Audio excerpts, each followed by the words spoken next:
Ladies and gentlemen, welcome into game number 6 of the Forest Acres Classic, the 20th annual Forest Acres Classic, live on Definite Fiction. It's been 5 great games of baseball. We're looking for number 6 right here, and the TC Roberson Rams, all the way from Asheville, North Carolina, come and take on the defending 4A state champion Airport Eagles. Alex Ross joined by again. If you joined me last game, you know Sam McCutcheon's still hanging around for now game number 6 of the Classic. Sam, you said you're looking forward to this one. Yeah, I am. I watched a little bit of the TC Roberson game yesterday, but I'm excited to see how they're doing at the Airport, who obviously had a big win yesterday.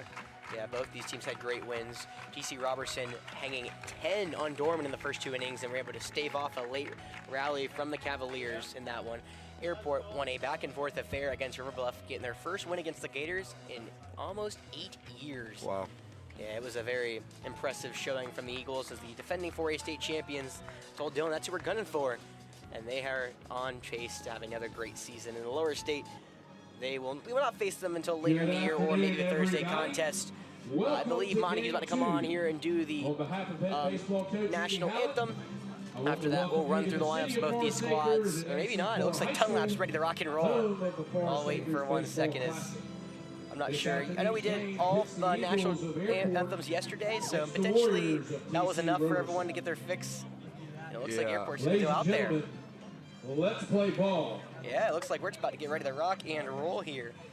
Well, go around this Airport team. This Airport team really similar to what they threw yesterday. In center field, Braden Gross. At second, Isaiah Clemens. First is Landon Jeffcoat. Behind the dish, Justin Seitler. Playing third is Rylan Bullis. On the mound is Braden Dunlap. Being to DH Alex Nicholas. He's DHing for Aiden McCauley, who's in right field. Gabe Ingram is playing, Braden Gross in left field. For the Airport Eagles. Ingram in center field, and Austin Rodis will be at short. Down the TC Roberson lineup, Brooks Hemphill leading off in center, batting second, the left fielder Parker Philippek, the DH Holt Gaston batting third, cleanup duties for the catcher Keaton Radford. At short, Chappie Smith, he is batting fifth, batting sixth, the first baseman Dave Pastusik batting seventh, the third baseman Cooper Freedholm batting eighth, in right field Zeke Outwaters, and ninth, the second baseman Isaac Sierra. And on the mound will be Liam Suttles. So, you know, Sam, we've not seen this Airport team in a while. You played them last year. How was this lineup to pitch against? It's a tough lineup. They don't strike out a lot. Traditionally, they have long at bats. And if you miss pitches, they're going to hit it. I mean, you say traditionally, Sam. I don't know if you remember how many strikeouts you had that last time against them. You had to catch yourself. I did. I didn't want to downplay that, but no, they're a really good team, and they can bunt really well too. So I'd be on the lookout. They get runners on. They're going to put some guys in motion, and they're going to put down some bunts. Yes, no, I mean, they are a very tough lineup. They showed that yesterday when the offensive explosion against River Bluff, the side-arming right-handed Braden Dunlap pitches the right-handed Brooks Hemphill. We are underway. That's a tough angle. That's a tough angle. You know, Bryce Gillette threw that almost exact same kind of style. Tex Montague something as the one and is shot with the right side foul. Indian Land already in the house today. They've been one of the teams that have just loved to come here and watch the Classic. They were here pretty much through the entirety of our game. Yeah, I don't know if Airport, teaches their guys to throw sidearm or if that's what they look for when they're making the team. But I mean, just about, I would say at least half, maybe more of their pitchers, they're from an awkward slot like that. I know the guy that started for him yesterday wasn't a very low slot guy, but the guy they brought in relief was. And this is a really tough look right here. Yeah, I know, it's such a hard. He's ahead 1-2. Dunlap will fire the off speed. It will be low for ball 2. Good spot. Sam may have thought it got the zone. Yeah, I think the pitcher in me got excited for a second. I thought I was a strikeout right there. He looks for one right here. It's a fastball wide, and it'll be a full count here to the leadoff man. TC Roberson, another offensive explosion from then. 10 runs in the first 2 innings. A little colder after that, but it worked out all the same. They were able to notch a win over the best team in the state. The payoff. Fastball wide and a leadoff walk for the Rams of TC Roberson.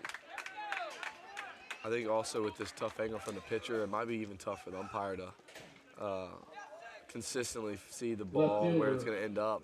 Number 2, Parker Philippek. Just something to watch for.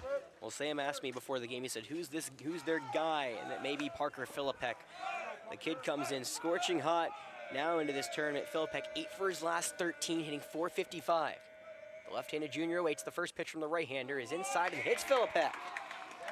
Well, just like yesterday, TC Roberson, first 2 runners aboard, they're starting hot. 2 on, no out. 3-hole up. This is just the way they drew this up. I mean, this is exactly what happened. Well, not exactly what happened. It was Designated weirdly hitter, 2 number 7, outs. Holt Gaston. But then yesterday, of course, you know, it was the 2-out rally that got them going in the first. Now they have 2 on, nobody out. Holt Gaston, the starting pitcher of yesterday, will step in at DH. He threw the ball well for him yesterday. He did. First pitch to the right-handed DH is called. Strike 1 at the knees, inside third. Yeah, Gaston helped himself on the mound, pitched 3 2/3 innings against the Cavaliers. It gave up 5 earned runs. He went 2 for 3 at the dish. The 0-1 is tapped foul right behind home plate. Quickly, 0-2. Did you see a lot of small ball from them yesterday, or not really? Not intentionally, no. It was just Okay. they singled him to death, is what it Okay. felt like, and that was All right. really a lot of that second inning. It was just hit, and eventually, you know, caved in. For all my Dormans fans listening, just for noting, you are big Airport fans today. You need Airport to win if you want to make the championship game on That's gonna Thursday. serve same purpose as a bunt right there. And that'll work. Gastinet, ooh, almost a weird throw, but nice snare there from the first baseman, Jeff Cote, out number 1. Looks like you got hit in the face. Yeah, you know, actually, I know watch a lot of baseball, Sam. I don't know how much you listen, how much you pay attention. I'm a Mets fan. Okay. And there was a play running at first where there was a situation where I believe it was Soto running to first or something, or no, it was a runner for the Giants running to first. He got in the way of the throw, and even though he didn't affect, the throw didn't hit him, he affected the throw to first, which caused an out because it's a new rule in the MLB. I don't think it's brought to the high school level, but just a different way to look at it. I think, and some people might think it's a little bush league, but I think at times that is what you want to do. You try to affect the lane of the throw, you know. Because if it hits you, then you're gonna be safe. So Exactly right. And I don't think there was any ill intentions there. I think it's Of just course. baseball play. Flared It out might to drop. left field. Yeah. Radford, it will drop into left field for a base knock. No one covering third. Wow. Everyone's safe. Well, Keegan Radford, the only man who didn't single, it felt like Dorman to death, had 2 doubles yesterday as an RBI single, and the Rams starting hot just like yesterday. It's 1-0. Well, I think get the leadoff guy on, and then a little swinging bunt moves them both over. And now you got first and third with 1 out. Yeah, I mean, they are starting off just like they did yesterday. Nate Blanton will be the courtesy runner running at first for the catcher. Now it's Chappie Smith. Another strong start for the Rams of TC Roberson. Radford, who came in hitting .438 with runners in scoring position, adds his 8th hit into that now lineup. Dunlap struggling early, right on light, first pitch. That one's laced right back up the middle. Ingram comes on the center field, makes the running grab. They're tagging at third. The throw into home is not in time. A sacrifice fly makes it 2-0. Nice stop as well, as you said, Sam. Very nice play, but you know, even though it wasn't a hit, did a great job. They score both those runs. They do indeed. Philippek comes home from third. Radford still at first now for the 6-hole. Dave Pastusik. This is probably, I think, the hardest name in the tournament, you know. Number 15, first baseman, Dave Pastuik. That also works. I texted Monty off to tell him to check his phone. Dave Pastusik. It's spelled like Pastuik, but that's what Coach Philippek told me, so I'm going to go off that one. The senior comes in hitting .235 today. And Dunlap already, you know, he's making now his 8th appearance. Has a 1.75 ERA. He's given up 2 earned runs already this early afternoon. The 0-1. Grounded over to the third base side. Oh. Bolus knocks it down. Can he throw it to first? The throw is not in time. That feels like a hard play, Sam. You know, when you knock a ball down, you think you potentially have the third out of the inning, and all of a sudden, it's an infield hit. Well, and that ball was hit pretty well. I mean, I wouldn't say it was scorched, but I mean, it had a little bit on it, and kind of took an awkward hop. I think he was trying to see if it was going to bounce off the dirt or the grass. But, you know, that might come back and bite him because it could have been out of the inning right there. Yeah, 2 on, 2 away now for the 7-hole. Cooper Friedholm. First pitch is low, ball 1. Friedholm threw some very solid innings yesterday against Dorman. Gave up no earned runs over 2 1/3. Shut the door on the Cavaliers' comeback bid. Friedholm hitting .231. With runners in scoring position, it doesn't matter. I don't need to move the stack. He just can take first in the hit by pitch. The second hit batter in this first inning already. Well, bases juiced, 2 outs now for the Lenore Ryan commit, Zeke Adwaters. Step to the plate, number 1, right fielder Zeke. Adwaters just 2 hits, runners in scoring position, is a chance to really bring the house down on Airport here. And the story of Airport, Sam, has been tale as old as time. Their pitching has been their strong start. Right now, they got to figure out a way to get through the first. And I don't think he's done poorly. He hit the 2 batters, but I think this TC Roberson team had a good approach. That's a good pitch right there. Yeah, when he's missed in the middle, they've been all over it.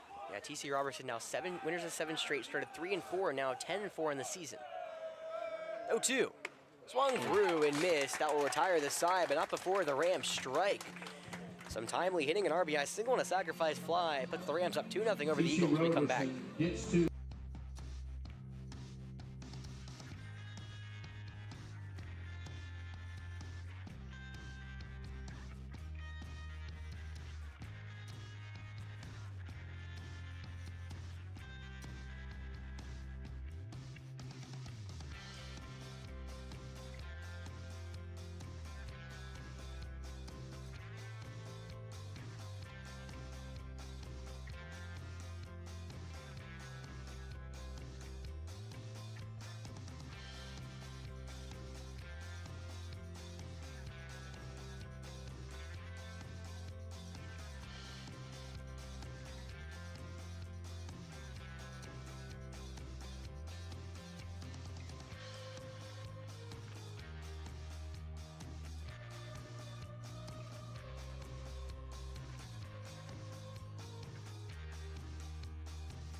Welcome back to Falcon Field. Game number 6 of the Forest Acres Classic, and the Rams starting off hot for their 2nd straight day. 2-0 lead over Airport. First pitch is hammered to deep left field, high and deep. That's gone. Out to left field. Philippek looks up, and it's out of here. Wow. Leadoff bomb for Braden Gross. Cuts the deficit in half. Well, Sam, you knew it off the bat. Yeah, I mean, just based on the way the ball's been carrying today, especially as higher you get up in the air, that ball was, I mean, that's an aggressive swing right there. Well, last year in this Classic, Airport was not hitting. This year in the Classic, they flipped the script. Yeah. They are hitting on all cylinders early. And Suttles, welcome to the Forest Acres Classic. Gets greeted, and now his 5th start of the season, a 5.83 ERA. Gets greeted for a leadoff bomb. First pitch. Comes right back. Yep, strike 1. No, how do you flush a home run out of your system, Sam? I think you just have to move on, and you got to get the next out. I think if you get the out right after, it kind of calms you back down. You get back in your rhythm. But it's definitely a shock to your system. I think some people have different ways of handling. You might get more amped up, more mad than anything, and some people just kind of keep it mellow. I really just focus on getting the next out. It's a great to look at it. And Suttles started off strong with a first pitch strike, but is then sawn behind 3-1 to Clemens. Right-hander will kick and deal. The 3-1 is hind hard side to the left side of the infield, almost gloved by Freedholm. And Airport back-to-back hits to start the day off. This might be a slugfest here. I mean, it was a slugfest yesterday with River Bluff. It may be round 2. It brings up Landon Jeffcoat, who, if my memory serves correctly, had a homer yesterday as well. He's got a home run off me, too. Stepping to the plate, first That was over baseman, the summer, wasn't it? Yeah, Number 6, he's a really good hitter. Jeff Coates. Yeah, he was one of those, I talked with Dylan yesterday. This team, Airport, really picked it up in the playoffs batting-wise. He was one of those big proponents of that, Well, ended up hitting 272. He's someone that's kind of different than a lot of people. I think he likes the ball up. And if I'm not mistaken, his home run yesterday was on a pitch that was up in the zone. And that's something we faced him during the regular season. He had to hit on a curveball off of mine up in the zone. So that might be something to look out for if he gets a pitch up. And he takes that one away. He likes to trigger. Yeah, no, he has 2 homers on the season, hitting 465, the Spartanburg Methodist commit. Yeah. Of course, Sam showing in his Legion stats. Jeff Coates was part of that West Columbia Legion team. I believe they beat us one day, didn't they? They did. They had a really good team. They won the first game. We ended up coming back and winning the next 2 to take the series. But they're a very good team, and he was a big part of that for them. You have to imagine he'd be back there this summer with West Columbia. There's your free ad copy, Mr. Chris Dorsey. Yeah, Jeff Coates comes into this tournament scorching hot as well. Like the top of this lineup, 6 for his last 14. The 2-1. Fastball, that one's lined to the shortstop glove by Smith. The throw back to first, going to be on a hop. It is not in time. Clemens just able to get back. He got caught in between first and second on the liner. There's one away. All these outs have been loud outs for both teams. These guys came to play today. Is that scary, you think? Catcher. I think definitely as a pitcher, because you're playing with fire, even these outs he's getting, and for Dunlap too. But I'm sure these guys will settle in. Well, it'll be the CIU commit Justin Seitler coming to the dish. He went 1 for 2 yesterday with an RBI as well. Runner goes, first pitch ball. The throw in his seconds way offline to center. We've seen a good job backing up the center field. A bunch of good defense played. Clemens after the stolen bag. Hemphill got it in quickly to keep him at second. I think that was what happened yesterday. I can't believe that ball went to center. Charlie, I can't believe they tried to test Charlie at third. I know. Well, they might not have. I think they were just trying to be aggressive, see if they couldn't get another guy on third, but backfired for him. Yeah, that got us out of an inning yesterday. It's the 1-0. Fastball, wide ball 1. Big benefit to having him in center is that not only is he crazy fast and crazy athletic, get any ball, but his arm is really, really good, and he's got a knack for throwing guys out in big moments. And he did that there, got us out of an inning, and could have been more trouble brewing. Falcons able to, I believe it was actually the next half inning after that, we were able to knock in 4 runs and tie the game. Got us off the field, and we were able to go in and get a little rally started. Now, we talked about it game 1. That was a massive rally, and I think the dugout's a lot to help. You said that was just, you guys were all energetic the whole game. The 2-0. Call strike 1, curveball on the outside edge. Suttles is coming off a win against Irwin last week for TC Roberson. 2 innings of unearned run 0 earned run baseball today. He got a party 2 hits and 1 earned run to Airport off a leadoff bomb from Braden Gross. Throw back to second. Oof. I think I actually hurt my arm like one time in practice doing that. I threw back to second and I was like not paying attention, and that's a scary play for the second baseman. Isaac Sierra. That was aggressive. Get to the bag, dope. Yeah, Isaac Sierra had kind of started that rally for TC Roberson yesterday where he dribbled the ball through the infield. 2-1 is foul right off the pole. Just missed that one.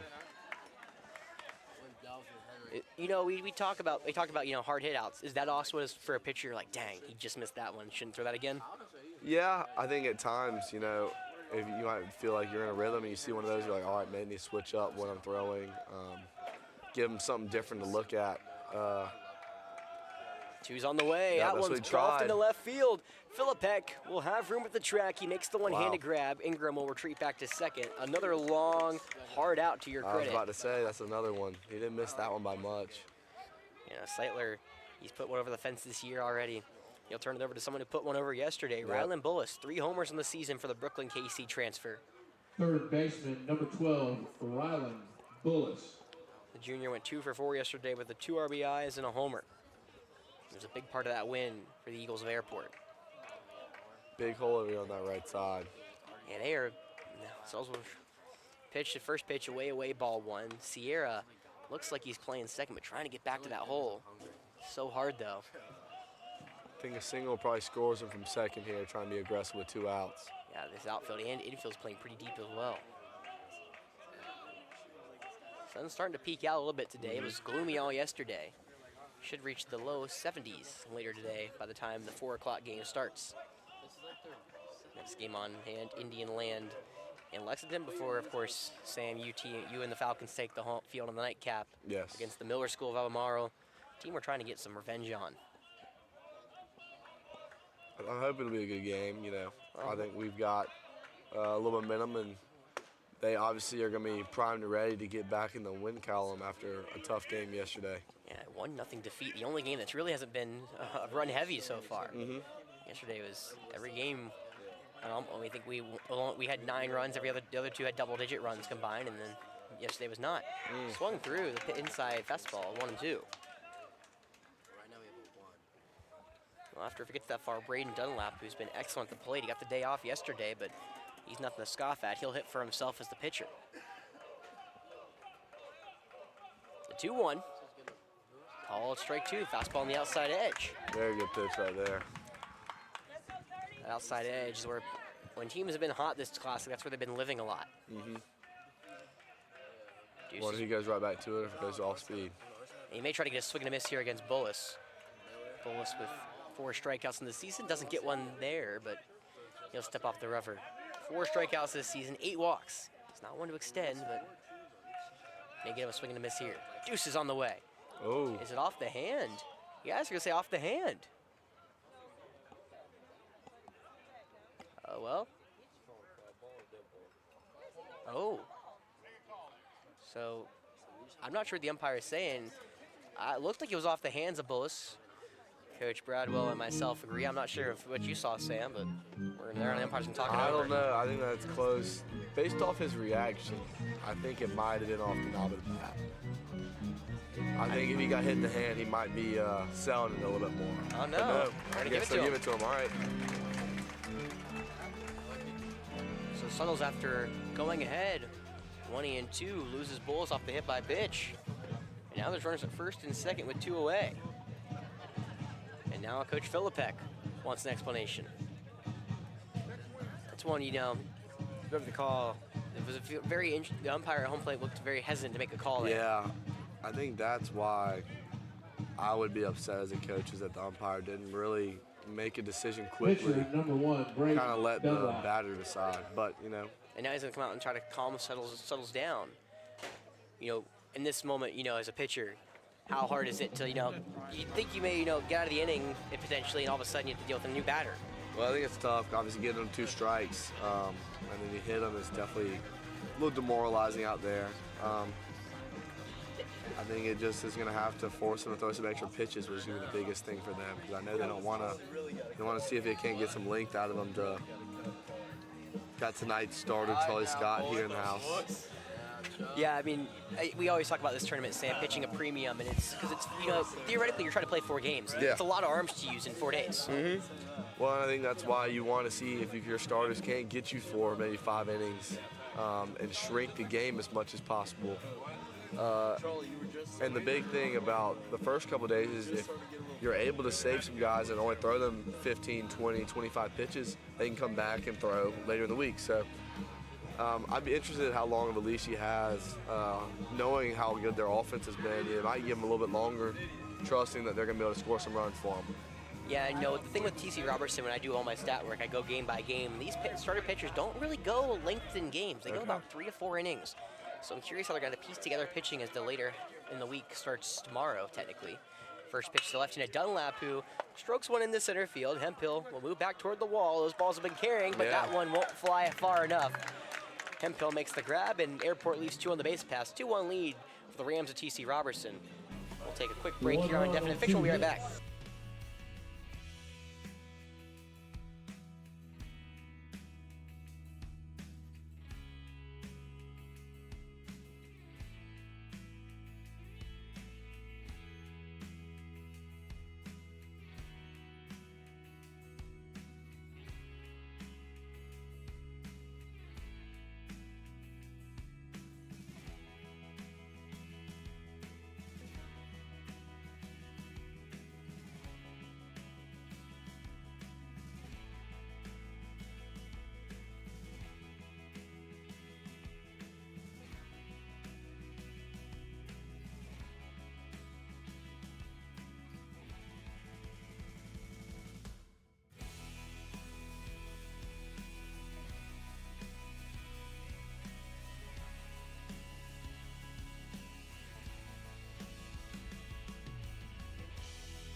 10, second baseman. Welcome back to Isaac Definite Fiction. Sierra. Top of the second.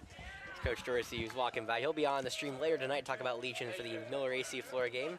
Got one of his ace pitchers here, Sam McCutcheon, with me, top of the second. Airport trailing 1-0. They'll look to get back to the bats, and the Rams looking to add on. Came out swinging the first. Let's see if they have the same approach here in the second. I mean, 9-1-2, Sierra, Hemphill, Philippek, and this is where they did their damage yesterday against the Dorman Cavaliers. They had a 7-run second inning. It all Sterling started with Sierra. The leadoff man got aboard, and Sierra dribbled one through the right side of the infield. 2-0 pitches away, ball 3. And I think that's been the biggest thing I've seen in this first day and a half is you get the leadoff guy on. It's been really tough for these pitchers. well, I think there's so much talent at the plate that, when people get on, it's, there's so much talent behind them to put them home. And I don't think there's been, these offenses have been so good. I don't think there's been like a clean inning that I've seen. I know we struggled last night to have a clean inning. Few and far between. Even in the only shutout so far in the close game, there was runners on every inning for both teams. So I think these pitchers have done a really good job and have been under duress all the time. Yeah, I would agree. I think there's been a couple. There's not been many. The 3-2s bounce back to the pitcher. Dunlap on the high hop has it. We'll throw it across to first for out number 1. Good job to battle back right there after going 3-0. Yeah, it's not an easy battling back if you fall behind 3-0 to the leadoff man, but he does just that. And the lineup will flip over back to Brooks Hemphill, who walked to start the game here today. Definitely don't want the leadoff guy to get on, but especially a 9-hole, knowing that you got the top Number lineup 6, right around the fielder, corner. Brooks. Yes, especially this top of the lineup who's been strong to start here so far in the Forest Quakers Classic. Hemphill yesterday going 1 for 4, and he laces one down the right field line, foul. Cole Hemphill, one of their hottest hitters coming into the Classic now. 7 for his last 19, 2 homers, 2 doubles, and 9 RBIs coming into today. He now adds a walk to that metric. The 0-1 is low for ball 1. T.C. Roberson, 4-time state champion, 3 times straight for the 4A division up in North Carolina. They moved up to 6A this year, though. Wow. Yeah, it's a big realignment's always a weird one. I feel like we're pretty much steady in the 4A competition, so there's not really much to worry. Yeah, we haven't moved in a while. We obviously moved up from 3 to 4A a while ago, but yeah, for pretty much every time I think since both me and you have been alive, Sam. I think he did too. For both me and you have been alive, Sam. I think it's pretty much been 4A AC Flora. It looks like we're in no. I was looking at the realignment, looking how they metric when they all that new region for us, and we're pretty much in that middle of 4A. I don't see us moving anytime soon. Yeah, no, I don't think so. I think we normally stay about the low to mid area of 4A, but I think we're in a good spot. I think very competitive in almost every sport. So high hopper Clemens has to throw it's up a great quickly play. and does get the throw off in time, out number 2. This realignment was announced about 2 years ago. When you look at all the Midlands teams, you're like, we're going to be all with all these Midlands teams. Airport, Brooklyn, Casey, Gray, no, we have like 1 or 2. We have RNE, we have Dreer. And now Airport will go back down to 3A next year. And I think it's really interesting that the way the regions were aligned, like you said, lots of Midlands teams are in 4A, but not a lot of in the region. Yeah, I think we got one of the rougher stretches in the traveling department, having to go up all the place, those Rock Hill teams. I would agree. Oh, that wow. pitch is high and deep out to right field. McCauley ranging over towards the line. It's going to go into foul play, and he runs out of room. It'll be a foul ball and a long, hard foul ball at that. I think the thing that stood out most to me so far in this game is that all of these hitters have hit the ball hard. Which, potentially sets up for some lead inning runs. Exactly. I think very impressive first time seeing each pitcher that they've been very aggressive and have had some good swings. I think it's time now that the pitchers make a little adjustment, and we'll see if they can't flip the script. Both teams coming off wins yesterday, and T.C. Roberson, if they win today, they're in the tournament after the win by Dorman, or in the championship after the win by Dorman. Going the other way, Austin Rodas, the shortstop. The Brooklyn Casey transfer throws on the hop and retires the side. Airport, a win today gives Dorman a chance to take the championship. We'll have to win tomorrow. We'll find out when we get there. Squirrel at 2-1, Alex, after top second.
Designated hitter, Alex. Welcome back to Nichols. Falcon Field. 2-1 lead for TC Roberson. We're in the bottom of the second. A 1-2-3 inning for the Rams. Of course, the announcer jinx works perfectly for you, Sam. Yep. We talk about how we haven't seen many perfect innings. One right there, and the first Oh, pitch, I guess, wow. is high for ball one. I don't know where that one missed. You sound like me, Sam. 7-8-9 for the Eagles. This is where they struggled yesterday. Nicholas backs off the plate. It's 2-0. The top of the lineup was producing yesterday, and they're going to try to see if the bottom of the lineup can produce today. 2-0. Fastball right down Broadway for strike one. That's a good job getting back in the count there. He's got to work to get this leadoff guy out. Yeah, it's such a lead. As you said, the leadoff man's been the kind of the key to this tournament for all these offenses. As the 2-1 misses high, 3-1. But yeah, you mentioned it perfectly. I mean, a lot of the times the leadoff man's on, and they come around to score. 3-1. Swung through and missed. High heater. That would have been ball four. Yeah. Well, Nicholas went 1 for 3 yesterday with an RBI. He had one of the late RBIs in that game. The payoff from Suttles. Fastball call, strike three looking. Nicholas backed off the plate and takes strike three.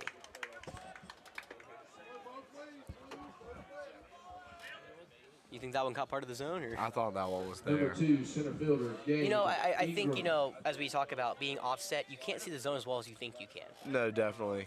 I go as much as I can. I try to look at Yeah, just a pop up to the third baseman.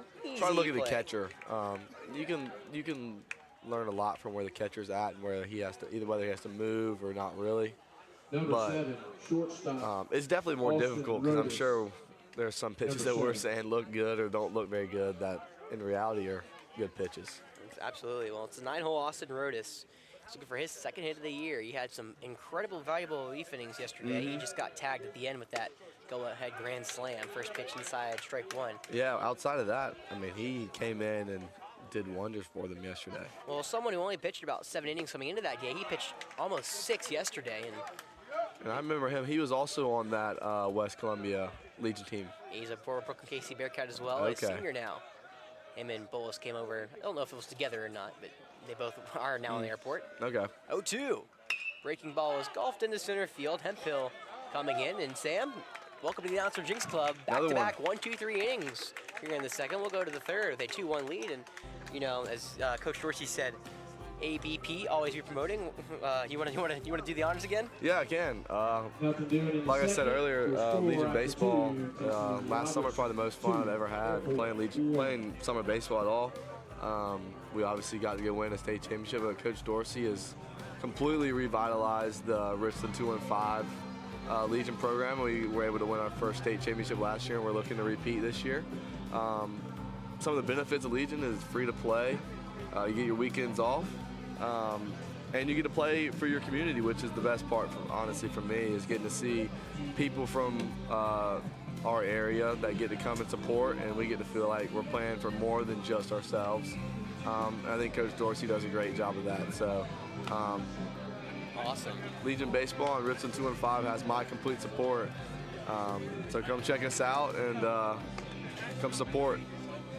I mean, yeah, no, I feel like you'll be back there again this summer, will you not? Oh, 100%. Absolutely. And, of course, Coach Dorsey coaching the Legion baseball team in the summer. Big Red Box Dumpster Company is his day job at all. Proof Private Waste Disposal Company offering 15, 30, and 40-yard dumpster rentals in Columbia, South Carolina. These are for both residential driveways and commercial customers. So give them a call at that number on the screen, 803-783-6834 to book your dumpster today, or go to www.bigredboxdumpstercompany.com. Of course, he's been the sponsor of the last three, I think, Forest Acres Classics here Yep. at Definite Fiction. He's over there talking to a bunch of the Falcons. Number 7, To the left of me. hitter, Holt Gaston, first pitch, fastball call, strike one low. And Coach Dorsey is just a guy who loves baseball. I mean, that's sometimes, a lot of the time, that's who you want coaching you. Exactly. I mean, obviously was a great player himself, and his Yeah, now rolling over one to the third baseman, Bullis. Long throw to first is Ooh, high. Did he get the did he tag get him? down? No. Air from the third baseman, Bullis, and another leadoff man aboard. Unconventionally, but does work. But yeah, I think Coach Number Dorsey just 22, loves the game of catcher, baseball. He loves helping kids out. Caden Radford. And I think he's found his spot with Legion. And I mean, he's worked wonders with this program. So looking to keep building and become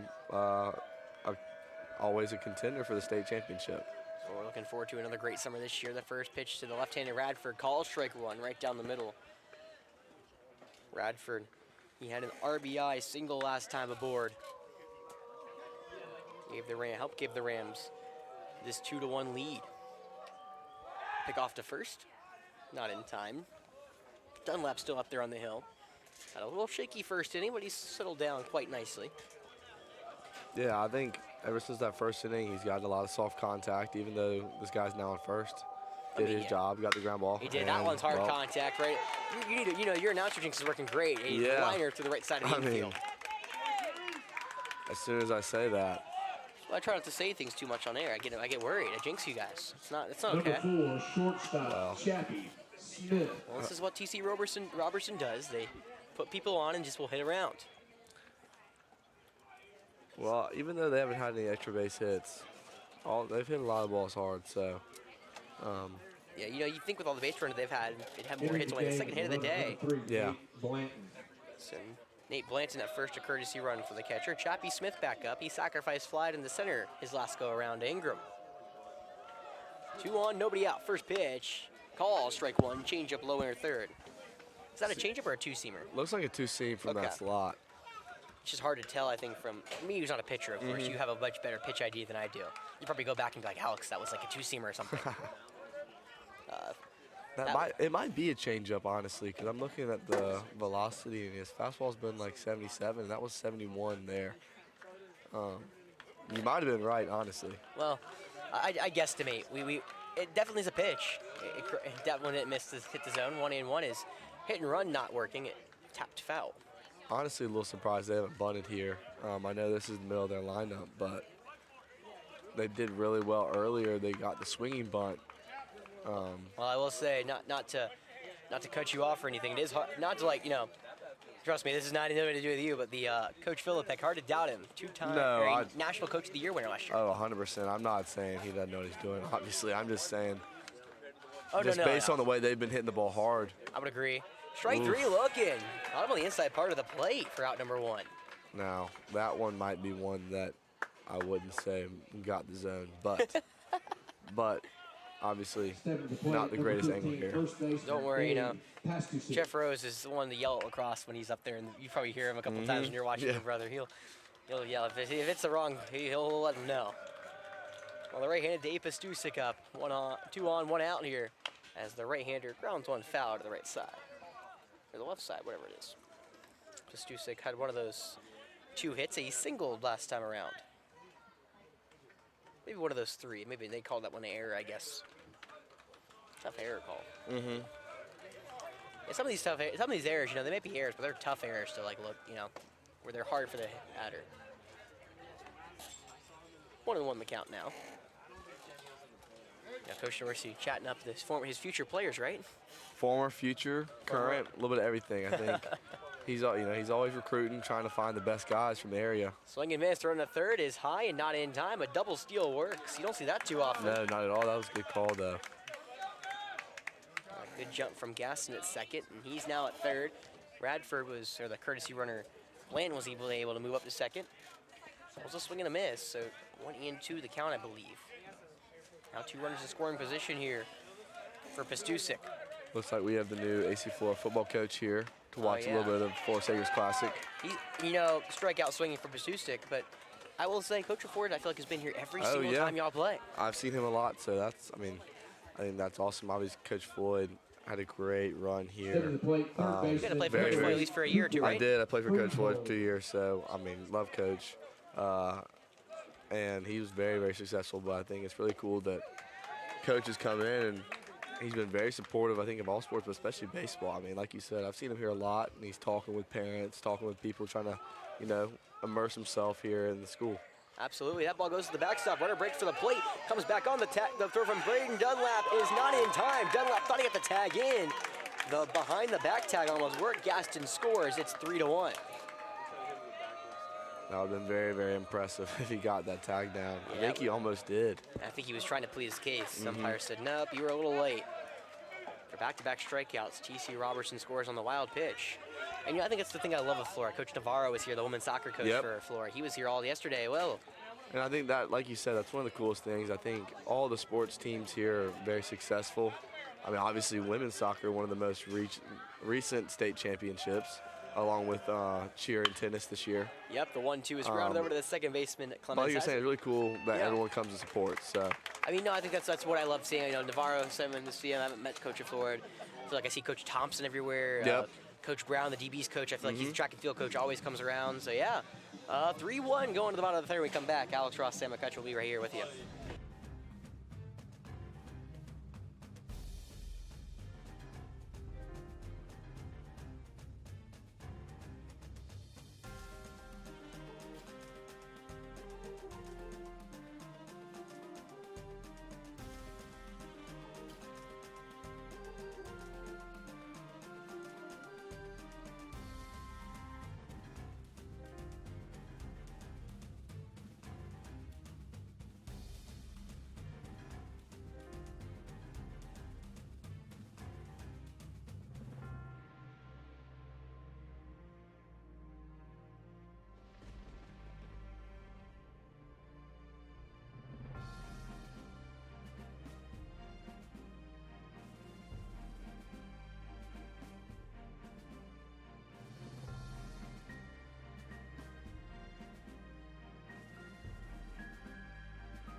jeez.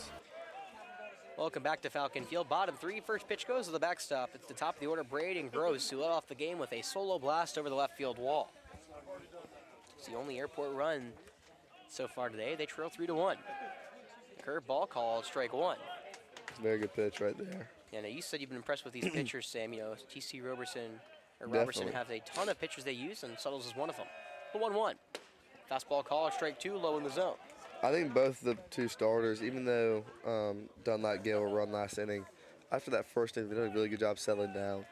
I would agree, and the 1-2 just off the edge of the plate there, 2-2.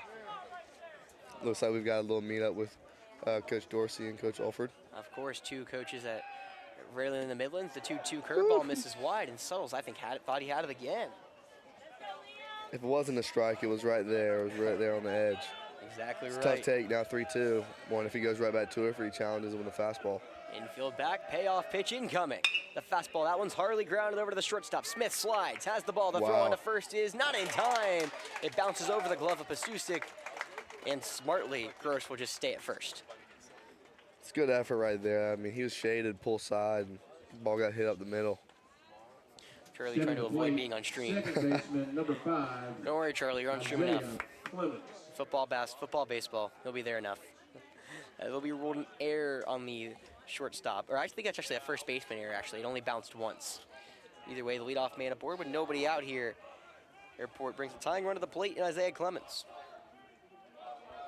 First pitch, he squares the bunt. It's wide, ball one, throw on the first, not in time. And this is the spot in the lineup that gave them some trouble last time. And this was the spot of the lineup where they were really effective yesterday against the Gators of River Bluff. This is where they did their damage really in the first, third, and fifth innings. If you can kind of follow along, that's where exactly the top of the lineup was done. We got the leadoff guy on, so. Yeah, and then Airport, the only time they really did more damage other than that, they did it in the sixth as well, and that was with the rest of the lineup as well, contributing. Leadoff man aboard, as you said, Sam, that's been the difference maker a lot of this tournament. Can Airport cash in and cut this deficit back down to at least 1 or maybe 0? So after the third pickoff move, what's going through your mind? Do you think it's, is this more to keep him close, or is this more to like, hey, we have a chance? Well, I think this guy's got a pretty decent move, so I'm sure they're trying to get him, but I'm sure that, I guess now it's kind of obvious, but I think they were trying to see if he was going to square the bunt. When you pick off, especially the second, a lot of times you'll pick off trying to see if the guy's going to show bunt. That way you can realign defense accordingly. But Yeah, and that's what we'll do a lot. We'll flip Monty and we'll flip Jack. yes, which I think is one of the coolest things. Coach Hallett did that when I was a freshman. We went down to the IP Classic, and he did that with Grant Loggins and I believe it was Cooper Rebels who was playing That Cooper sounds right, infield. yeah. So he flipped the two of them because obviously Grant was really, really good defender. And I've never seen someone do that before he did it, but it's become a staple, and I think that's really cool. And it makes a lot of sense. I mean, put your best defender, or I guess one of your better defenders, more athletic guys that can field a bunt like that. And, Yeah.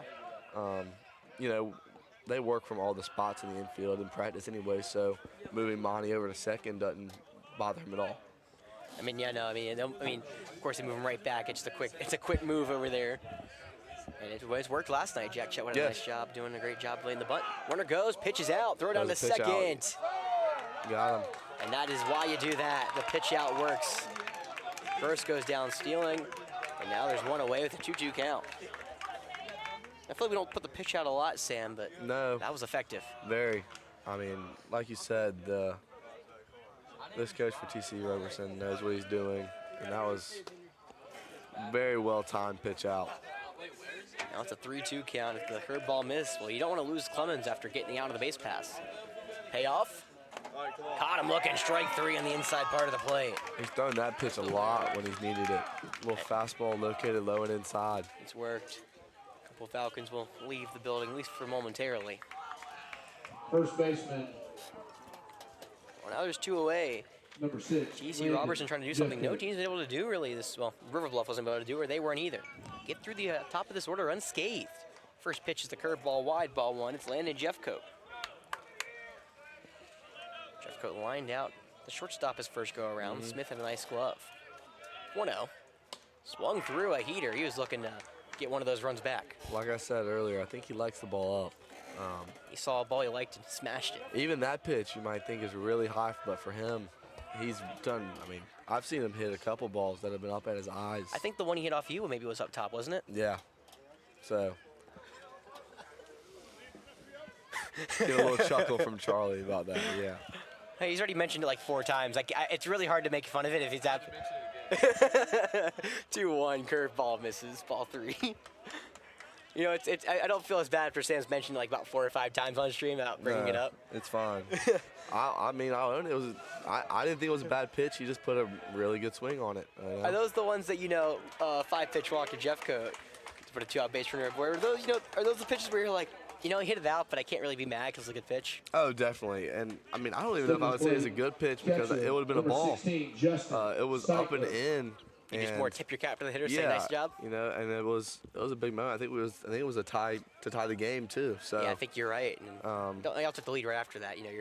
That's were really good last year for the 2-1-5. Oh, definitely.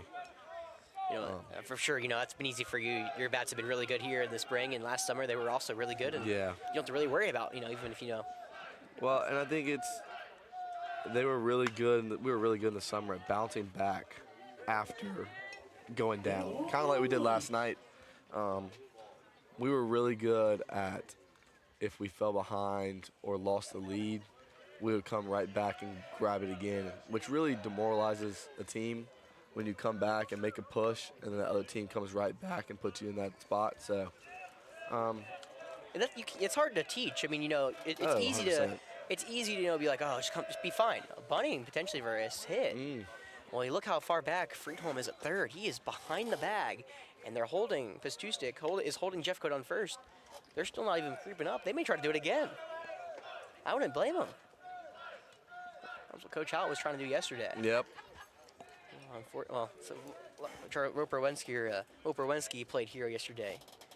Was able to walk off the Wildcats. And again, Freedom's still way behind the third base bag. He'll square the bunt again, and he'll put it down to the left side. Oh, wow. This is a good bunt. That's just as good as you can do it. The pitcher, though, makes a better play. Suttles fields the ball and potentially a perfect bunt. And guns down Seitler to end the threat. 3-1 lead for the Rams. We go to the fourth when we come back.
And as Coach Dorsey was telling us, we were talking about it yesterday. Yeah, that was one of the Asheville teams. They hosted, I believe, the regional y'all played in the South Regional, right? He was telling me that they've had a couple guys from the team last year that have gone on and been very, very successful so far in college. So. I mean, there was a bunch of these seniors that were on. I believe you were looking at Sam. You're like, holy crap! There's a lot of people that are committed. I'm like, yeah, they were all the seniors that left this team, and this team's still as good as they are. Yeah. What I think is even more impressive, it looks like they reloaded really well. Yeah, they're a younger team this year, but still apparently a state contender already. They're up on the 4A defending state champs Airport 3-1. 1-2 pitch misses a little away. Again, welcome back. It's Game 6 of the Forest Acres Classic. TC Roberson and the Airport. Airport and TC Roberson, both teams in line for potentially, did get him on the arm. In line for a championship appearance. TC Roberson can lock up a championship appearance with a win today. Airport will have to play Dorman tomorrow for it. Kind of a little like what happened last year with us, where we had to beat Airport last year on day 3. Airport trying to do the same thing this year, but this time give themselves a chance to go to the championship. It was a weird scenario where they lost to us. They wouldn't be in the championship regardless last year. Which, my man right here locked him down to the mound. First pitch, the runner goes. Delayed. And, delayed steal, and it works. It caught Saitler way off guard. Oh, he still had a chance maybe to throw it, but I think he just held on, didn't want to let him get an extra base. Yeah, that was a courtesy runner Blanton at first for maybe a pitch. Maybe he came in his pitch. I'm not sure if he stayed in, Blanton. Called strike 1, though. And now you definitely try to bunt him over, right? You know, you would think so, but so far it hasn't looked like they've been a big bunting team. Looks like he's getting some kind of sign right now. He did bluff. He at least bluffed the bunt last time. He pulled it back. You know, it looks like the third baseman's more ready for the bunt, the first baseman as well. Yeah, Jeff. They are expecting it for sure. He doesn't do it here. He's going to chop it. This will work just as well. Rodas has to feel it back. The shortstop throws across the diamond for out number 1, but an insurance run moves 90 feet closer. Now, they haven't bunted anyone over, but they've had a couple of those kind of, ground balls, swinging bunts that have served the same purpose. So, I remember we were talking, back when I was back in high school, that long time ago, and we were like, just put a ball in play in that situation. Put a ball in play. They've done a really good job. They have not struck out much, especially with guys on base in scoring positions. Now it's the top of the order. Brooks Hemphill up for the 3rd time today. Seeing Dunlap for the 3rd time today. He'll rope one down that right field line. It is curving and going foul. Hemphill doing what he wanted to do, put that ball down the right field line, just a little too far over. And McCauley keeps that one in play. Well, actually, a ricochet right to the umpire. Well, as Jeff calls you guys, I got have Jeff's newest unpaid interns here. Dylan in front of me, Sam to the left of me. Jeff calls us, I get paid a little bit, but he calls y'all unpaid interns. So take that as you will. The 0-1. Grounder over to the shortstop, Rodas. Oh, no, he wanted to come home, and we'll think better of it, go to first. It looked like he got a little later throw on that as it couldn't come out of his glove. I thought he was going to go home with it. I thought it looked like he was about to, but I think he realized he wasn't going to get the out, so he had to just go home. Still a 4-1 game. They still have a couple of at-bats. They're the home team, so they'll have the last chance, but I think that's a smart choice right there. Get your out, move on. I mean, we've talked about how scoring has been, for the most part in this tournament, very high. Any of these deficits feel like they're not, obviously you want to build a deficit. I think TC Roberson needed all of that 10-run deficit yesterday as definitely Dorma was hot in a comeback. But I think 3 runs, we saw them do it yesterday. They can score at will. So I think, get your out, see if you can't get out of the inning here, and then go to work. Absolutely. Get out of the inning and then go to get the bats up to work. For TC Roberson went 1-2-3 with the top of the Airport order, something that hasn't happened to this Airport team really pretty much a lot of the season. Top of the order has been potent. 1-2. Ground over to the first base side. Jeff Quinn, the first baseman, has it. Covering is Dunlap. He'll step on the bag to retire the side. However, TC Roberson using some little small ball. The leadoff man was hit, and they bring him around to score. 4-1 lead for the Rams.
Welcome back to Falcon Field. First pitch hits Rylan Bullis. And again, Sam, I remember you said I don't want to keep saying it, but leadoff man aboard yet again. I think the second time he's gotten hit, that time, no confusion from the umpire. He went straight to first. You have better memory than I do before. Yes, that was the second time Bullis got hit. The first time it was off the hand, and the umpires had to come together and come to that conclusion. This time it was in the back, and easy walk to first for Bullis. Now for Braden Dunlap. First pitch called, strike one. Couple of AC Flora Falcons here in front of me. They get the nightcap against Miller, and you know what's in their minds. Sam's been saying it all night. Revenge on the mind of the Falcons. The 0-1. That ball's driven in the right field. Atwater's going over, and it will get down. That could be a. It will be a double. Dunlap's on his horse. He'll get into second standing. And here come the Eagles. So I'm saying, I think right choice by the shortstop to go straight to first, you know. Yeah, that could cost you a run or two if you don't go to the right bag. And well-coached T.C. Roberson. So now can Alex Nicholsis come in the clutch. He struck out looking his first go-around. And Suttles, after his rocky first inning, has settled down quite nicely here. However, back-to-back leadoff base runners aboard gives Airport, and you know, a chance. I've been meaning to mention this. We've had some great uniform matchups. This is another one right here. I love the uniforms. I was telling someone yesterday, the hats the Airport wore yesterday, I think, were some of the favorite ones I've seen. Yeah, the old, I'm no Braves fan, as I've already said on the stream, but the old Atlanta A and those baby blue uniforms are very nice. I love the simplicity of T.C. Roberson. Just the solid arm. I mean, of course, the Yankee-esque look yesterday, and another Yankee-esque look, but I think it just looks really clean. The 0-1. Dorman's got some go. Ooh, that's a dangerous play there. Suicide squeeze worked in the first game of the day. That one doesn't work necessarily. Dorman's obviously got some really nice uniforms, you know. They do. They'll probably, I believe they're going to wear their baby blue and reds tomorrow. I'm hoping. I don't know for sure, but I remember they wore them last time, and I like those a lot. They wore the all baby blue against us. Now we both wore the all blue against each other in the championship. I was telling Dylan, I think my favorite uniforms are your all whites. I was told to get the silvers back. Are those going tonight? They will be going Wednesday night. Those are my favorite uniforms. So. I don't think I've seen the silvers in a while. That may have changed my mind. What's going? Are the red ones going tonight, I'm assuming? Yes, I think we're going white and red tonight.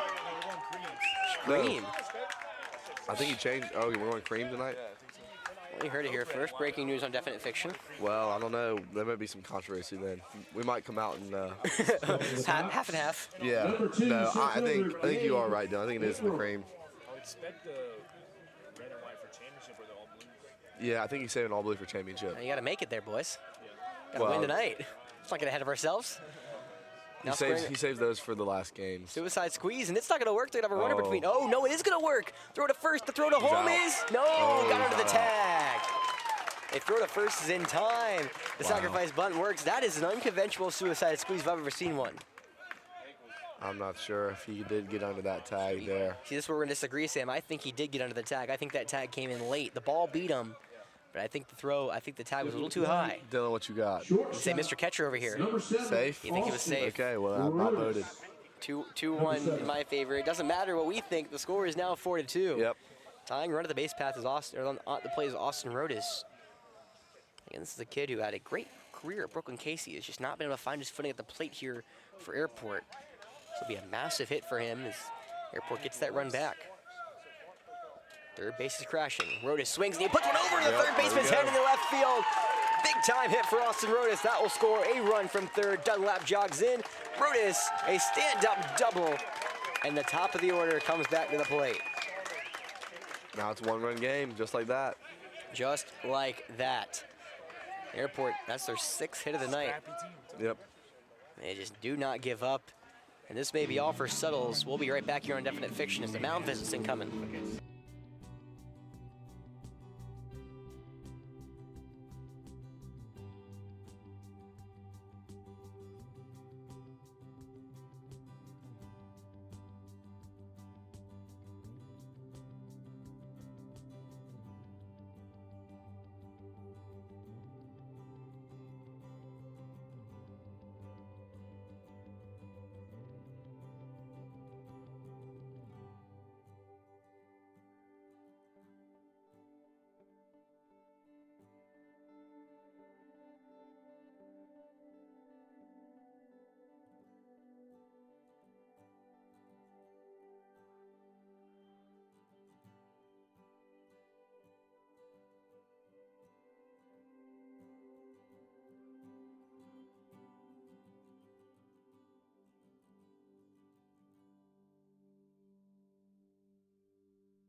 Welcome back to Definite Fiction. Airport has the tying run on second with 2 away in the top of the order. It's Braden Gross. Back to the top of the order. He had to start the game with a homer. First pitch in the dirt, gloved by Radford. Well, Sam, we talk about going the second time through the order is hard. How is the third time through the order? I think it's just as difficult. I think they get another chance to see him. I mean, obviously, he saw him well the first at bat. Second at bat was able to put another ball in play. So, wonder how he pitches him here now that he's already seen him twice. First 2 pitches missed, 1 low, 1 inside. Shows a lot of confidence in the guy on the mound to have him give up that double and know that the top lineup's coming right back and to give him another shot to stay in there. Doesn't even look like they have it in the bullpen either. No, they may be calling someone from the field, but right now it looks like maybe Suttles, the 2-0. That ball is lined over to the shortstop, Smith. He bobbles it, and it's not going to hit Rodas. A great job from the base runner to maybe flash in front of Smith. An infield's hit that will be ruled an error. I think he just gotten away just enough. They couldn't see that hop. It will cost now a base runner. Here is Isaiah Clemens. He's 1 for 2 today, a single and a strikeout looking. Baseman, Isaiah Clemens. So first and third now. So we've seen Coach Howell do this a lot. Do we see Braden Gross try to draw a throw there from the catcher Radford? With 2 outs, I'm not sure. I mean, it is a 1-run game. If he were to get caught in a rundown and the run score first, it would be a tie game, but I'm not sure. Takes the first pitch curveball there for strike 1. It'd be interesting to see, obviously. We've seen some ballsy moves already from these head coaches. I wouldn't surprise me if we see another one, but I would agree it definitely isn't the safest choice here. No. Sun finally peeks out here at the Forest Acres Classic. The 0-1's in the dirt. Looks Radford's like going to fake the throw and make sure Rodas stays at third. I think that's probably the correct move right there. I think now they're just going to get after him. Got to get this guy out. Of course, you do not want the heart of the order coming up. It's Landon Jeffcoat waiting on deck, and then Justin Slatler to follow. Of course, if it gets that far.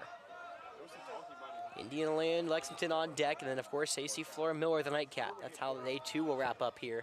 A little past 2 p.m. Yeah, Lexington, Indian Land next, yeah. Dylan was double-checking who's before us. Hopefully it's not another 8-inning game before us. 1-1. That ball is shot into deep left field. He's playing shaded that way. He'll get there and slides and makes the catch at the line.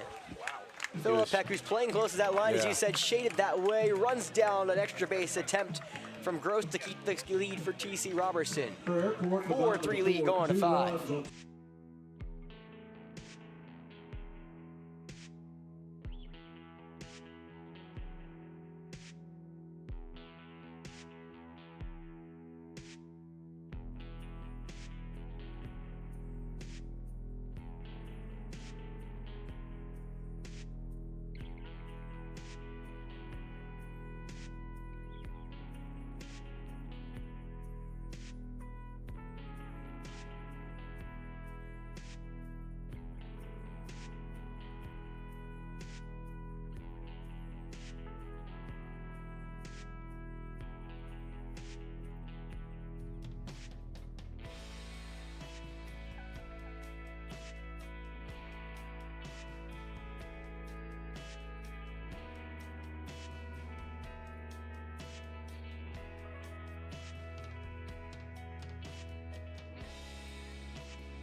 Welcome back here to Falcon Field. We have Sam McCutcheon with me, Alex Ross with you. Thank you for joining me for the whole Forest Acres Classic as Holt Gaston takes strike 1 looking inside.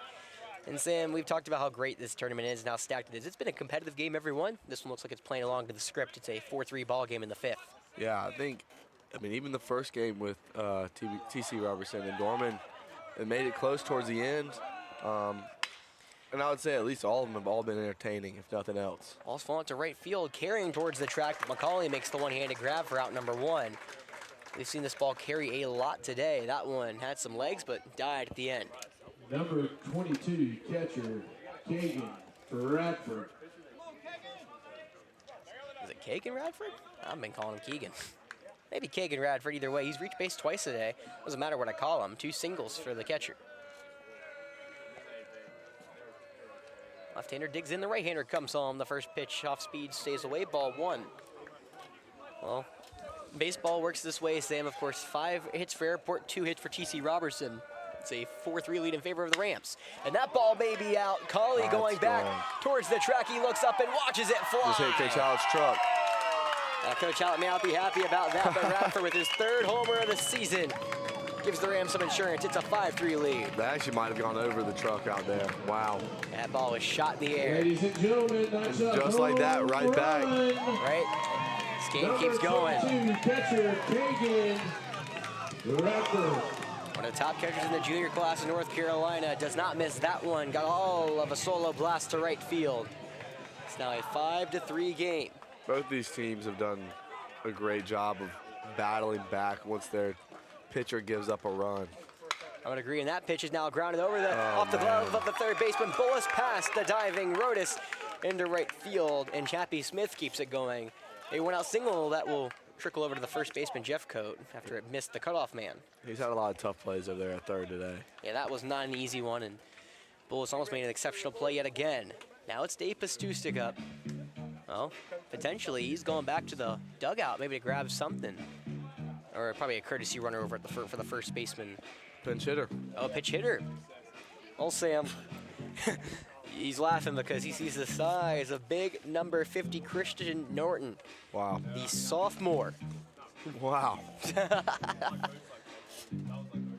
He'll be pitch hitting for Dave Pastusik. How many times have they brought him off the bench so far? He's only 1 for 6 on the season, Okay. but he has 2 innings pitched. I'm assuming we'll see Step him on to the hill. plate, pitch hitting for the Rams, number 50, Christian Norton. Yeah, how tall do we think he is? 6'5"? Yeah, I'd probably go with 6'5" or 6'6". I mean, we've got some tall dudes. Dylan's probably 6'5", and this dude looks just about as big as him. Don't think they have it on the roster. I'll give a quick look, though. They do not have height and weight on the roster. First pitch to the southpaws. Back down to the pitcher. Looks like they're gonna be able to double Dunlap him up. throws to second and gets the force out barely. What a play from Rodas, who caught the ball and stepped in the bag just in the nick of time. It's a fielder's choice for out number 2. Well, the pitcher did what he's supposed to. He's supposed to throw to the bag. I just don't think he saw that. Looks like the shortstop was a little late getting there, but. Do you think you would have, not thought better of it rather, but more I just. probably would have had to wait a split second. You don't want to throw it straight into center field, but I mean, it worked out well for him. Did what he needed to do now. Cooper Friedholm back up there. The first pitch is called. Strike 1 in the inner third. Well, it sounds like there's maybe some action. I heard at least a glove pop from one side. Looks like the Airport dugout's getting going. Yep. For those on stream, I say it all the time. I can see the visitor. I cannot see the home. So I can see there's someone in the home bullpen. I have no idea who it is. Why to get Mr. Jeff to set up a bullpen in there so you can check it out. When I was or the check a little camera when I in was at there. the Lexington County Blowfish, there was a the team, the Martinsville Mustangs. They had a bullpen camera. That ball will go foul on the first base line. I'm sure that's helpful. You get to watch. It's interesting, for the Blowfish, you could technically see it was ours was on the first base line. We were high enough in the press box that I could see who was there. But for our team, like when it's behind something, you can't see it. Yeah, the cool one, we went out to Macon. The dugout's in the center field, so you have pretty much to run onto the field to go into the dugout. Okay. So we saw one of our guys. I remember Landry Mead vividly running out there to center field with one of our catchers that wasn't playing that day. Ladies and Start gentlemen, warming up. Is he re-entering? First base, number 11, No, Ryan Barnes. that is not the Pastusik. That is another courtesy runner, Ryan Barnes. Okay. All right, maybe a pitch runner. 1-2 the count, 2 away here in the top of the 5th. TC Roberson, a solo blast to lead 5-3 now. The pitch inside, ball 2. And TC Roberson scored in every inning but the second. They've had traffic on every inning except for the second, too, so. Yeah, you announcer jinxed him. Rams fan can thank Sam McCutcheon for that one. That hit him. Yes, it did, off the forearm. I think Dunlap's been upset multiple times that they've gotten some hit-by pitches, but it looks like they're maybe not leaning into it, but look, they're triggering on their swing. This team does definitely crowd the plate. I believe their main man, Parker Philippek, has now been hit by 9 pitches this year. Wow. It's a lot of pitches in only 14 games for the Rams. And Dunlap will have a visit from Coach Bradwell. We'll see if he stays in the game when we come back.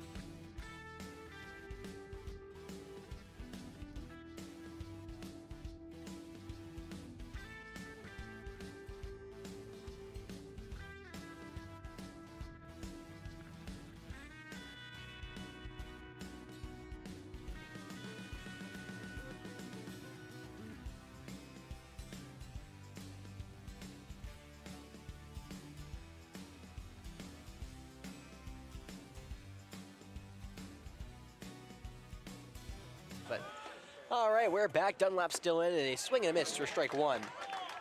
That will be a pitch hitter, it looks like. This is number 3, Nate Blanton, who stayed in the game to hit after he took over for Zeke Atwaters on the base path. Blanton takes ball 1 in. He's 1 for 3 on the season. Not much action, but he does have an RBI. Big place in the game right here. Oh, Yeah, how important do you think these pitches are for Dunlap? I think these are some of the most important pitches. What do you can think get out of Dunlap's here. what do you think Dunlap's saying now? I have no clue. If I had to guess, I would assume it's something to do with the batters leaning into the pitches, based on the fact that he's been upset the last couple of times with that. Well, the 1-1 pitch is inside for ball 2.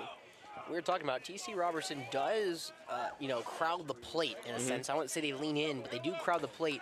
Yeah, and it seems like he's gotten frustrated with a couple of the hit by pitches.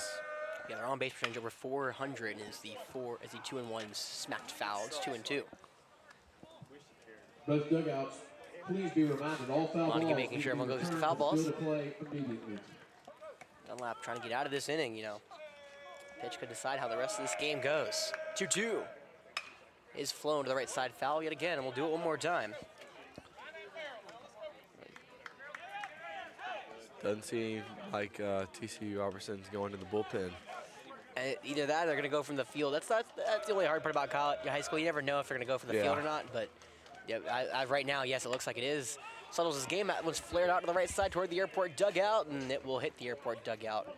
Seitler and Dunlap gave it a chase. Reminder, all foul balls that leave the field of play, please return to the dugouts immediately. Thank you for your cooperation. Oh, I think Jim was not saying that as much yesterday. It's maybe Montague's trying to get double the ad reason for that. I was about to say, I heard him say it back-to-back pitches. He said that earlier in the first game, too. I think it was before you showed up. It was toward the beginning of the Dorman River Bluff game. Oh, okay. Yeah. Looks like the dugout's trying to get a little energy right here. But the Deuce's pitch is popped into the air right behind home plate. I'm gonna rip on T.C. Robertson for a second. There was a pop-up hit over there. And they were watching I believe it was the River Bluff Airport game. Okay. And they all moved out of the way. No, they didn't want any action from that? I'm like, yeah, I'm saying if there's a pop-up and you're watching, maybe unless you're pitching that day, I expect you to go after it. Yeah, I'd make an effort for it. I think you have to. 2-2 is low and skips so away you from buy him. Seitler. Yeah, well, both runners move 90 feet closer. It's been a really good at-bat right here. It's been a great pitch. That's a pass ball. Or is that a pass ball or is that a wild pitch, you think? Maybe a wild pitch. Yeah, I don't know. It's tough. Those are the toughest, I think, calls to make as a scorekeeper. If it's a wild pitch, pass ball, some of the errors are really tough to make because you're always going to make someone unhappy. Mm-hmm. Either a pitcher, a batter, or a hit fielder, someone. 3-2, 2 away. To Blanton, the pitch. It hits him in the back. That one, there's no question about. No. That one hit him right square in the back end. There'll be the bases juiced now for the 9-hole. Isaac Sierra. But Oh, no. he may be done. Dunlap holding his right forearm. He may have gone his limit today. He gave everything he had for these Eagles. 86 pitches for Airport, and now he is done. Call to the bullpen. We'll be right back here on Definite Fiction.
First Oh my pitch is a gosh. high hit pop-up out to left Is he going field. to carry out?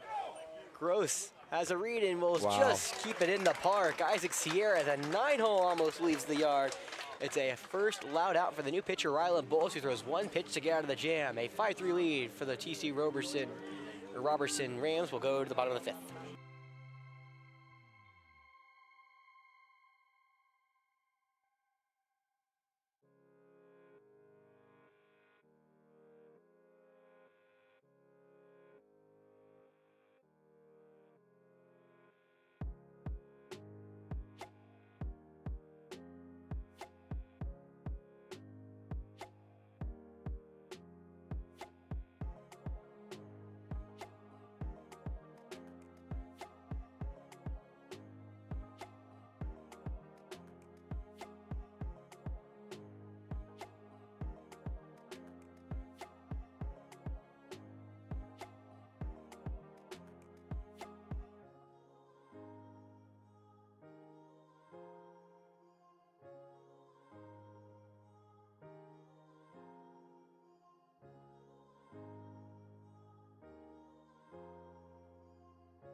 Welcome back to Falcon Field. Moving to the back half of this one.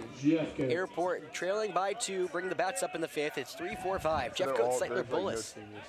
As Sam McCutcheon's still with me here on Definite Fiction. First pitch.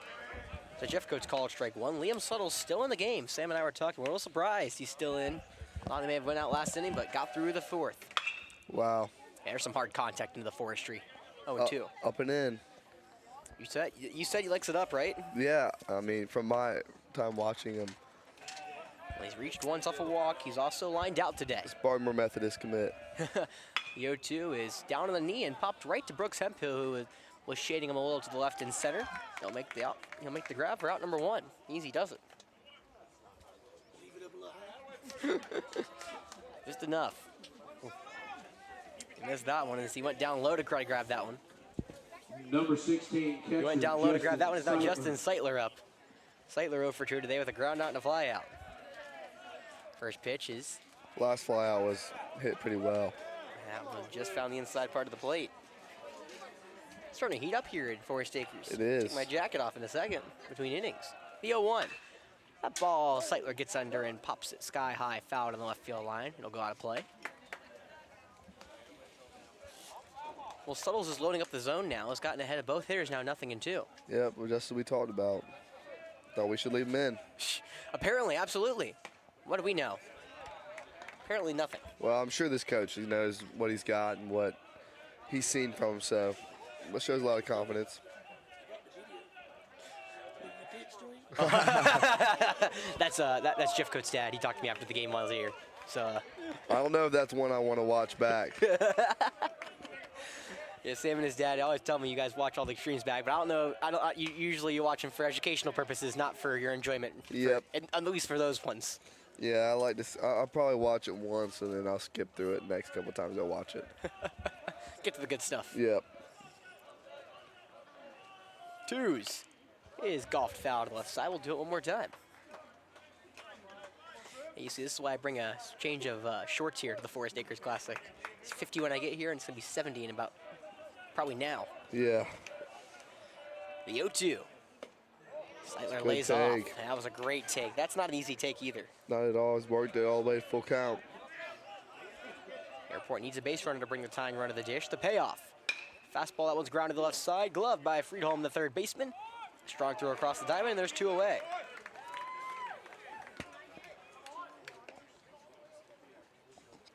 Well, it's Rylan Bullis who got hit not once but twice today. He'll lead off. He led off the 4th. Number Trying to get him 12, going in the 1st. Can he have a 2-out Rylan rally here Bullis. in the 5th? Again, TC Roberson. Their problem yesterday was the 2-out rally with Dorman. That's where Dorman did a lot of their damage yesterday. Can Airport follow suit? First pitch. Good take low. Was that a changeup it looked like? Yeah, it looked like some kind of off-speed pitch there. Not sure exactly, but The 1-0. looks like he tried to get right back to it. Yeah, I remember we were talking yesterday during our game. I didn't know Joe Ray had a circle change in his arsenal. Yep. It's a nasty pitch, the 2-0. That one's lined on the left field line, and that one will hook foul. Looks like the team kind of got Slurpees or something. Yeah, it looks like they went on a little gas station run. Those are always my favorite runs. Looks like we got all the members of the AC Flora PO squad here today. 2-1. And Joe? And Joe. I get some sugar in for 3-1. That one's hard hit to the left side, and that gonna will drop. drop in front of Yep. Phillip Peck and left for a base knock. Bullis has now reached 3 straight times. The center fielder and left fielder have been shaded pull side the whole time. Well, what's actually pretty funny about that is we actually really haven't seen that not work. I know. It's worked every single time. Well, like you said, if it's not broke, don't fix it. But I know for a fact these Airport guys can go backside. So, I mean, if they hit one down the right field line right here, that might be a triple standing up. I would agree. First pitch away, ball 1. Number 19, Callahan, Barry. So Sam, when you're on the mound and you see your defense shaded like we do with Coach Howard in the infield, do you pitch to like a more different side of the plate at all? I mean, we might call off speed, see if we can't get them out in front. But normally when we do that, it's more about who's at the plate and the count, knowing that they're probably going to want to try to pull a pitch. Not necessarily so much how I'm pitching them, though. Okay. But I remember, obviously, whenever Evan Hankins from Miller would come up, we would shade and pull side, just because we know who he is and the kind of swing he has, and that he's going to want to find a fastball and try to pull it. So it's more about who's hitting, not as much who's on the mound. I like that. Callahan stays in there, bluffs the butt, and a 4-pitch walk, puts back-to-back 2-out runners on. They'll set the table for Alex Nicholas. Looks like there's some action now in the TC Roberson pen. Yeah, first time we've seen anyone even back there at all. Looks like number 5. Number 5, Nolan Worley, came in the game earlier. He has 9 appearances, a 2.23 ERA, and he pitched an inning yesterday in the game against Dorman, gave up 1 earned run. Say he threw yesterday? Yeah, he threw yesterday. wow. We saw the Lou Shaw come last year, pitching back-to-back days. Coach Phillip Peck knows how much this game means. It's going to matter a lot. The first pitch to Nicholas, the DH takes strike 1 looking. A win today for TC Roberson puts them into the championship game Thursday for Airport. A win today gives them a chance to make it tomorrow against Dorman. The 0-1. Foul tipped into the glove, 0-2. After a 4-pitch walk, back-to-back strikes here against the DH. He'd been real good to start the inning with throwing strikes, so might have found his groove. We'll see here. Second baseman flashing at second. Not even a look from Suttles in time called from the DH Nicholas. I don't even think Suttles realize it. He's more to prove himself on the hill. He's done that a lot today. The second baseman's been very active over there on the base, try to keep bullets close. A good second base is a dangerous second baseman. The 0-2. Off speed stays wide, ball 1. Try to get him swing and miss right there. What if he goes right back to it, if he tries to go after him with the fastball here? I could see another off-speed pitch, maybe out of the zone, a good one. 1-2. I Looks lied. like fastball. Right Yep. down the middle for strike 3. He's on that pitch a lot. Fastball middle inside. And he sits down Nicholas for the 3rd time today via the strikeout. 5-3 lead for TC Roberson going to the 6th.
Welcome back to Falcon Field. Top of the 6th inning. TC Roberson trying to add to their 5-3 lead. Alex Ross, Sam McCutcheon with you. A bunch of Falcons behind me. They're all tuned in to watch this game between the Rams and the Eagles, potentially who they may play on Thursday. Rylan Bullison there, his 3rd pitch is a strike. He started off with a fastball, his 2nd pitch a fastball. Now it's 0-2 to the top of the order, Brooks Hemphill. Quickly ahead of 0-2. Yeah, and this kid's another one of those all gas, no brakes. He burst onto the scene back in his freshman or 8th grade year for Brooklyn Casey in the playoffs.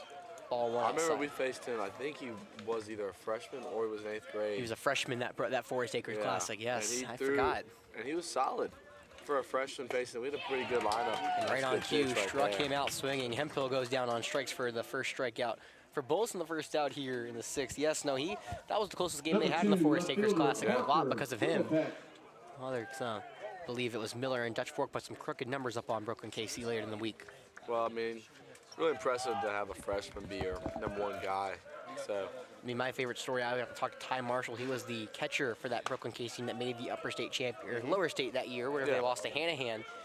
And I remember him saying, he's like, Parker Murgo, we were talking all together. And they were like, he's one of those, he's like, how is this kid continuing to do what he's doing? He's only an 8th grader, and he got them a massive win. They call him the babyface killer. He's no longer a babyface. And he's smiling as he throws one home. That pitch is hot shot over in the right field side, and it will curve foul. 1-2 the count, 1 away. Fill up the zone as soon as he came in for 1 pitch out, and then quickly 2 strikes, both the next guys. Yeah, no, he is going quickly. He looks like he's smiling every time he throws the ball. I see that. That was good. Not a bad change up there. Just kind of left it too far outside. Tried to see if we couldn't get a swing and miss. Yeah, it worked against Hemphill. Swung out of the zone. Now the 2s. Fastball, that one's lined right at the shortstop, Rodas, who gloves it for out number 2.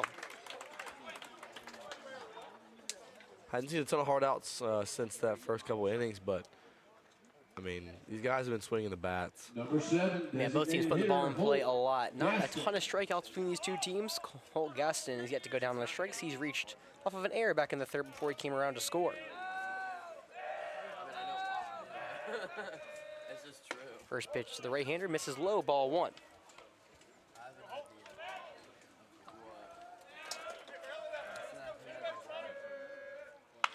The 0-1, that one slicing to the right side and foul down that right field line.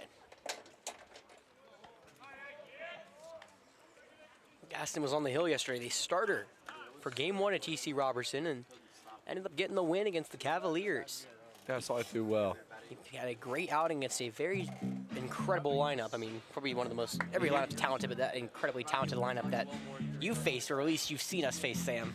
Yeah. You know, I believe we got rained out at the end of that game, so only a 4-inning game between them, but they were doing some damage on us, unfortunately. Yeah, they were, and they had done a lot of damage earlier in that tournament too, so I'd be able to see them play. I mean, that's a really good team. I think I was talking to Dylan. I'm like, don't worry, don't feel bad about the loss. 14 other teams have lost to Norman as well. Yeah. They're 14-2 coming into the day, or now 15-2 rather. They just knocked off River Bluff in the first game of the day 2. If your 2 losses are TC Roberson and Bowling Springs, who's really Bowling Springs is one of the most underrated teams in the state, I think. Yeah, they're one of the top teams in 5A as well, along with them, James Island and Norman. The 1-2. That ball is flown out to deep center field. Ingram ranging back. This doesn't get off the wall. Not there yet. That wind is not as potent as it was earlier. As a long fly out for out number 3. Well, 3 up, 3 down go the Rams. Can the Airport Eagles come up to plate and do some damage? We'll find out when we come back.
Center fielder, number Welcome 2, back to Falcon Gabe Field. Bottom of Ingram. 6th incoming between Airport and TC Roberson. 5-3 lead for the Rams as Nathan Worley comes in and throws a first pitch strike to Gabe Ingram, who put the bat down. Well, I said it looked like a take all the way right there. That's what you just kind of what you see what he's got to start off the game. And that's exactly what it looked like. Next pitch was away, ball 1. Well, Worley threw yesterday. Sammy pitched an inning against warming up, 1 earned run. He was kind of that bridge between Friedholm and Gaston. The 1-1. Fastball called, ball 1, ball 2 on the outside Sure edge. they'll be looking for him to get two innings out of him today. Yeah, he usually goes a couple innings. He's one of their top relievers out of the bullpen with a 2.23 ERA. Now the 2-1. Fastball wide, ball 3. And this is the part of the lineup, you know, Sam, you got to be careful. You mentioned it earlier. You don't want to get the bottom of the lineup over because the top of the lineup comes afterwards, Yep. and you know they're dangerous. Especially with this Airport team. They are. That ball high chopper to the third base side. The It's a tough shortstop play. Smith, throwing throw to first, is in time for out number 1. That was a tough play from Smith. He made it look routine. Sticking to the ground. There we go. All right, 1 away now for Austin Rodas. Number 7, shortstop, Austin Rodas. Rodas picked up a big hit last Number time, an 7. RBI double for him. They would take that again right now, see if they couldn't get something going for the top of this lineup. Yeah, it's been a couple quiet batters lately. See if Airport can figure it out here. First pitch to Rodas is called, strike 1 on the outside edge. Again, on deck after this game, Indian Land and Lexington. The nightcap, of course, AC Flora Miller. Another day of baseball here at Falcon Field, 20th annual Forest Acres Classic. The 1-1. Fastball called, strike 2 on the outside edge. You know, Sam, I feel like when you're on your game, you can pretty much hit anywhere. Do you like living on the outside as much as these pitchers are today? I like the outside. I think you got to mix it up, but I think hitting the outside is probably, Whoa, he didn't get it. This dropped third he strike. dropped it twice. I didn't see him drop it again. Oh, my goodness. I thought he had it too, and then it came out the glove. I think outside pitching, especially with the fastball, is the hardest thing to do. Just because it's so difficult to Number 13, hit for power to left that fielder, backside. Gross. So if I had to say I prefer to pitch one way, it'd probably be to that outside corner, because then you have a lot of options what you can throw off of that. Great insight. I know, you know, you don't think about the options you have afterwards. Just think about the result in the moment. Mm-hmm. Yeah, it's. See, that's what I was telling the stream yesterday. I love just listening to Trevor Bauer. You know, just because listening to all his insight. You know, as he's going through his pitching, like, this is what I'm thinking. This is why I'm doing this. I think watching his videos is really cool, just because, you know, like you said, you get to hear what he's thinking as a guy who has won a Cy Young and has been very, very successful, and you can kind of see how his mind works whenever he's on the mound. And of course, a former Cy Young winner, picking his brain's always a fun one. Oh, definitely. Well, now Braden Gross, he'll off the game with a homer. Chops that one over to the third baseman. Yeah, Freedom that's can't get that'd it. be tough. Another tough play at third. That third base side's been not fun today for the third baseman. That should go down as a hit, I believe. No, they're going to say an error. I thought that one could have been a hit. It's a tough one. Number 5, Kind of took an awkward hop on him. He was going to try to Isaiah turn 2 there. Clemens. Took an awkward hop. Here's now another rally here Yeah, for this Airport team. this is what to do at the top of the order. Isaiah Clemens up. Runners at first and second, only 1 away. It's been a drop third strike and an error. Is how Airport set the table, and the catcher Keegan Radford's going to come out and talk to Worley. Well, usually catching yesterday was Parker Philippek. He's in left. Kagan Radley and Worley having a clock on the mound. Both Philippek and Radford did switch off in that catcher role. You know, kind of platooned as well. You know, and of course, being in Forest Acres, you know, you have 4 straight days. You don't want the catcher maybe potentially catching every game. Exactly. Helps you out a little bit. So right on right, can Airport tie the game? It's at first. The bunt is shown from Ingram. It's spiked in the dirt. Oh. Radford can't get it, and both runners move into scoring position. 1 out, 2. Well, Sam McCutcheon, you get to watch whatever. I mean, you were here for the end of the first one, and now you get to watch another great game. Every single game has lived up to the hype in this tournament. Feels like we're in for a fun one down the stretch. I think the best innings in every game, except for maybe that first one yesterday, have been the last 2. I would absolutely agree. The 1-0. In the dirt, he gets away from Radford. That's gonna score. That will score. Standing is Austin Rodas. Tying run moves to third with only one out. Back-to-back pass balls. That one may have been a wild pitch. I mean, just two things you cannot do. How hard is that, after having one pass ball to have another one? Well, and I think it's, at this point, as a pitcher, it's tough because you're not helping him out. Roberson brings the infield in with one away, 2-0 count here to Clemens. Time is called by the second baseman. He's 1 for 3. Single, struck out looking, and flown out. It's tough as a pitcher, too, because the two runners that are on base, one is a strikeout, and you don't get the out at first, and the other one's an error. Looking for the suicide squeeze there, pulls the bat back. It's now 3-0. And it's the heart of the order, Landon Jeffcoat. We were just talking to his dad, Sam. How happy would he be if his son could produce here in a big moment? I think everyone over there on the airport side would be real happy.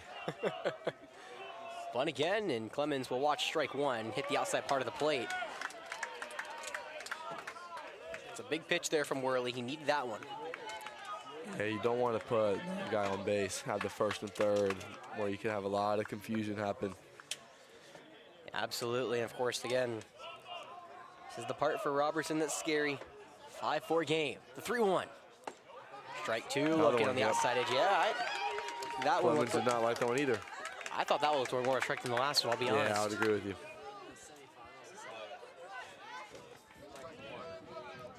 Well, it's become a Forest Acres Classic tradition. There's some other umpires in the stands. Well, we'll put some music on in the background while... I think that's another thing with it being this 4-day tournament. You get some different umpires, but there's a lot of the same people, and these fans grow. Well, I'm sure, as you know, every single zone's different. Yeah. And that's the fun / hard part about being a pitcher. That's the weird, ABS now on the MLB level, but that's the fun part for the high school level. You get to figure out what zone you like throwing, and you get to amend your pitches to that zone. Yeah, definitely. And I think all the guys that are going to be here this week are going to be some of the best ones in the state. So the payoff on the way. And that won't get it. Yeah, no, that one, no doubt about it, spiked into the ground. And now first and third with one out. And here comes Landon Jeffcoat. Stepping to the plate, first baseman, number 6. The infield can play a little farther back. They can try to turn one up the middle. That is the only advantage of that walk right there, is now you have a double play possibly. Yeah, the senior comes in today hitting .467 with runners in scoring position. If you're Airport, this is who you want at the plate. He had a homer yesterday, a 3-run homer at that. Right on right, one away. Worley delivers the pitch. Off speed away, ball one. You also don't want to walk him here and load the bases for Seitler. Yeah, absolutely not.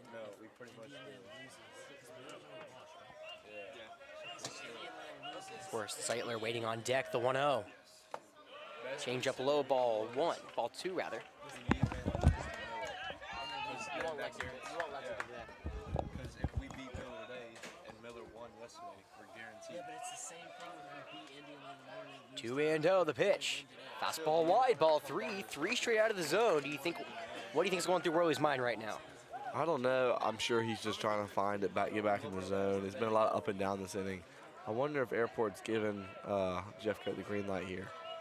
They might, if it's middle, take a hack. He throws bunt and will take strike one. No, did not have the green light. They tried that last time with Clemens. He thought he had ball 4. That one was right down the middle that Jeffcoat pulled it back at.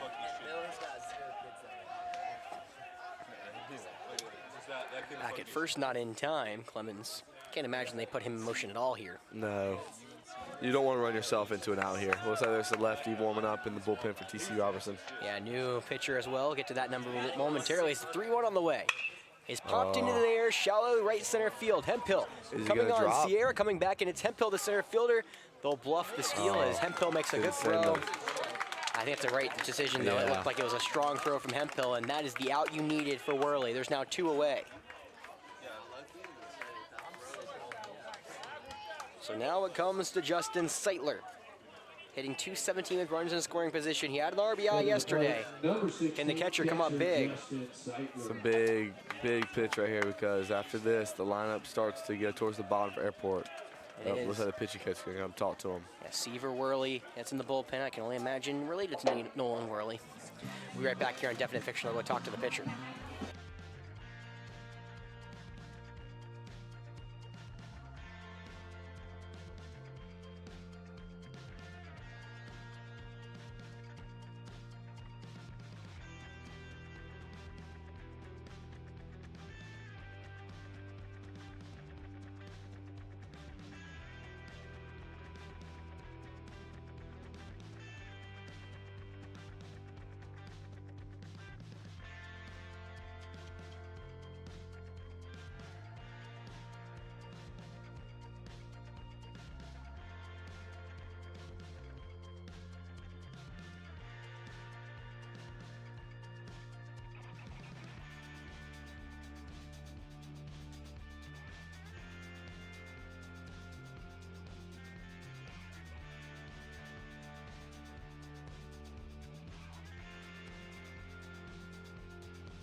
Welcome back to Falcon Field. Nolan Worley still in.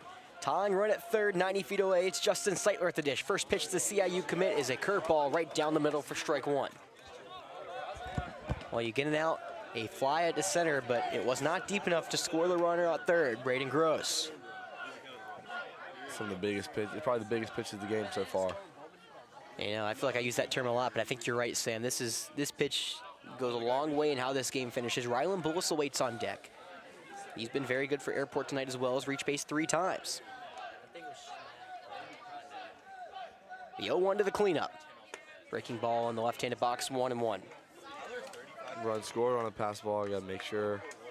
I'm sure they'll be very aggressive with the runner on third and the runner on first. Well, of course, that tying runner runs are, you know, feels like they're hit or miss today. It's either an inning where it's something can snowball or not. 1-1. Curveball upstairs, ball 2. Lexington arriving for their game. Their game's scheduled for 4 o'clock. Indiana, I believe, is probably getting warm in the batting cages over to the right side of us. Their coaches are all over here. They've been watching intently since pretty much the second inning. A 2-1. Fastball low, ball 3 gets away. Radford will fake the throw in a second as an easy stolen base or wild pitch for Clemens. Tried that, made sure just the runner does not go up to from third.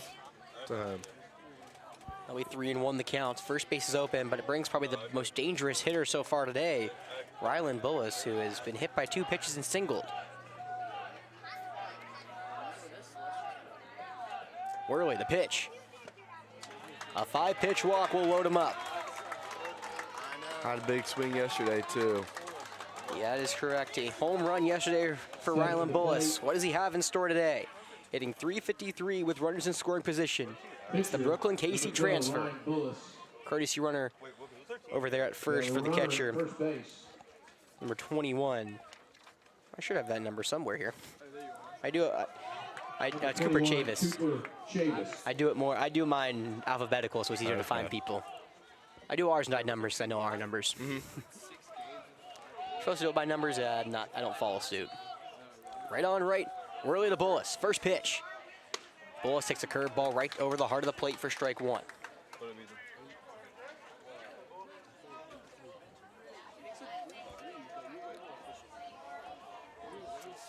You know, I feel like that may have been the pitch to swing at. He's thrown that curveball twice. Now the wow. Well, Bullis did swing at that curveball and he hammers it foul. It's 0-2. Worley Same 1 pitch pitch from getting out of the inning. No balls, 2 strikes, 2 away here in the bottom of the 6th. Tying run for Airport and go-ahead run. All the base passes are juiced for Rylan Bullis. And Worley, feeling the pressure, will step off. As you said the whole time, Sam, that outfield's so shaded to the left side. If Bullis puts one backside down that first base line, easily clear the bases, and Bullis may even come home depending on. Throw to second is Sierra, and they're gonna throw home. The throw to home in time. Radford tags out Gross, and the inning ends on the base pass. Very well executed right there.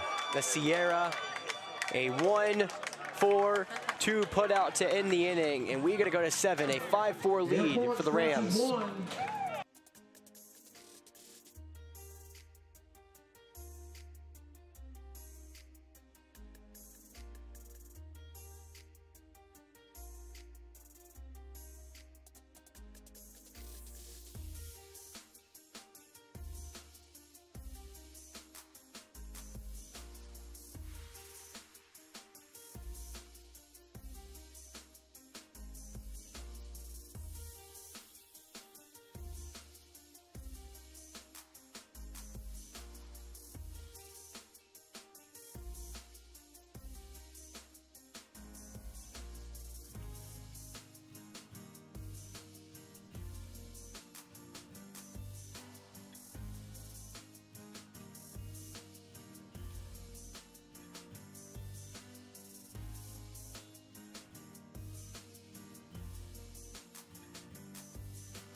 Here we are, top 7 at Falcon Field. 4, 5, and 6 leading off is Kagan Radford, who was the hero of last inning, laid the tag on the tying run at the plate. Now the catcher comes up trying to start the Rams here in the 7th. They lead it by 1, 5-4. I believe he homered last at bat as well. Good memory. He homered way deep, I believe, over the right field wall, hitting Coach Howlett's truck, or at least close to it. 2-0 pitch is called, strike 1 on the outside edge, 2-1. Wildcats last inning getting fed before their game, going up grabbing some of the fries. And Sam, I think you said you had a pretzel. How was it? Pretzel was pretty good, actually. You know, I told him I'm not the biggest soft pretzel fan in the world, but it's good. I mean, hey, whatever works. The 2-2. Off speed inside, ball 3. Well, every game has come down to the final inning, it feels like, and this one no different. Oh, yeah. Airport will come up in the bottom of the 7th trying to win it. The payoff. Swung through and missed, but a fastball by him. 1 away. Bullis has been solid on the mound so far. Came in relief of Dunlap back in the 5th, and I don't believe he's allowed a base runner yet. No, he's been very aggressive in the zone. Yeah, 5 up, 5 down so far for Bullis. It'll be Chappie Smith. Can he find success? Reached base 1 time today. First pitch. Breaking ball inside, ball 1.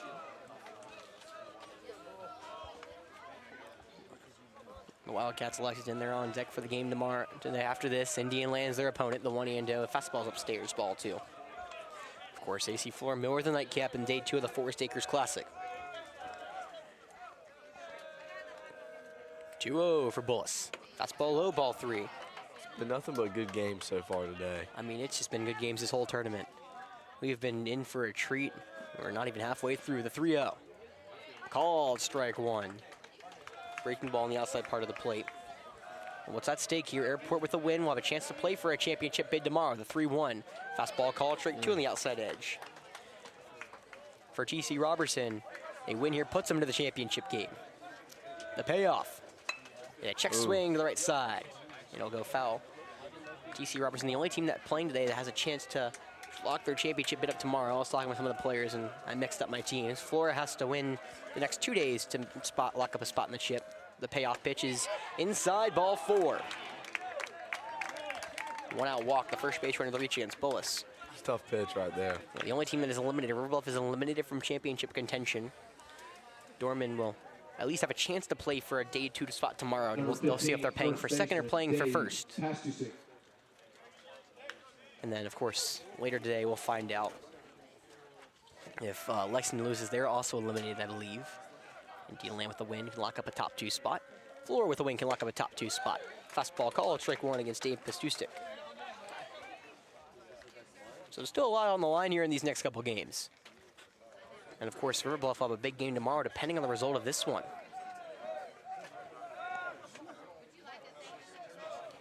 Well, actually, I don't. They might not actually. Now I'm thinking about it, because they'll play Roberson, and Roberson uses well. Roberson beat Dorman. That ball is laced over to the left side. That's through the hole for a base knock. Back-to-back singles. Well, and River Bluff has had, I mean, they played good both those days. Yeah, you know. And unfortunately, walked off both times, but. Yeah, correct. So, you know, TC Roberson will at least have a chance to play tomorrow. They'll play River Bluff tomorrow, and Roberson wins tomorrow. I believe they'll be in pretty much no matter what. They still have a chance for a championship bid if they lose today. It's just a lot harder. They need some help. First pitch is grounded to the left side, foul. Of course, all about those are. Well, we'll talk more about that tomorrow in the games, but of course, a lot of those tiebreakers are head-to-head, and it all depends on who you beat. A lot depends on the result of this game. TC Roberson can lock themselves in no matter what. Runners at first and second. 0 on the count, 1 away here in the top of the 7th. The pitch. Breaking ball that hits Friedholm. Another hit batter. That is now the 6th one today.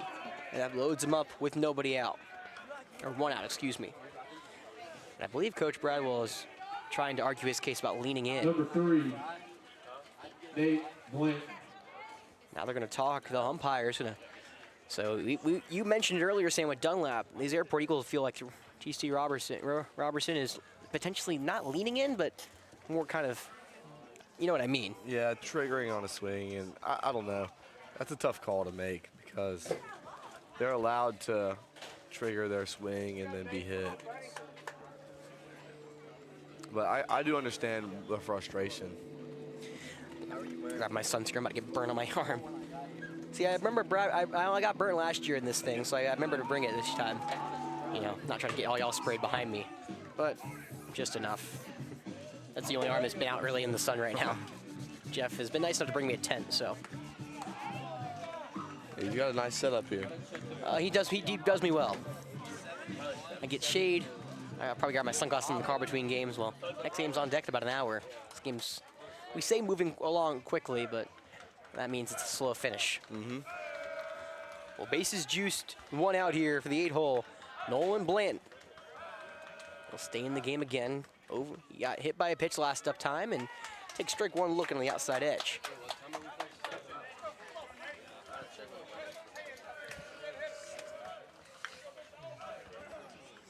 Looking for some insurance right here. I know, and you see the suicide squeeze potential. Clemens and Jeffcoat all in the infield grass, the corners. However, not there. Strike 2 looking on the outside edge. Insurance here feels massive in a game like this. Oh, definitely, especially the way Airport had so many runners on last inning.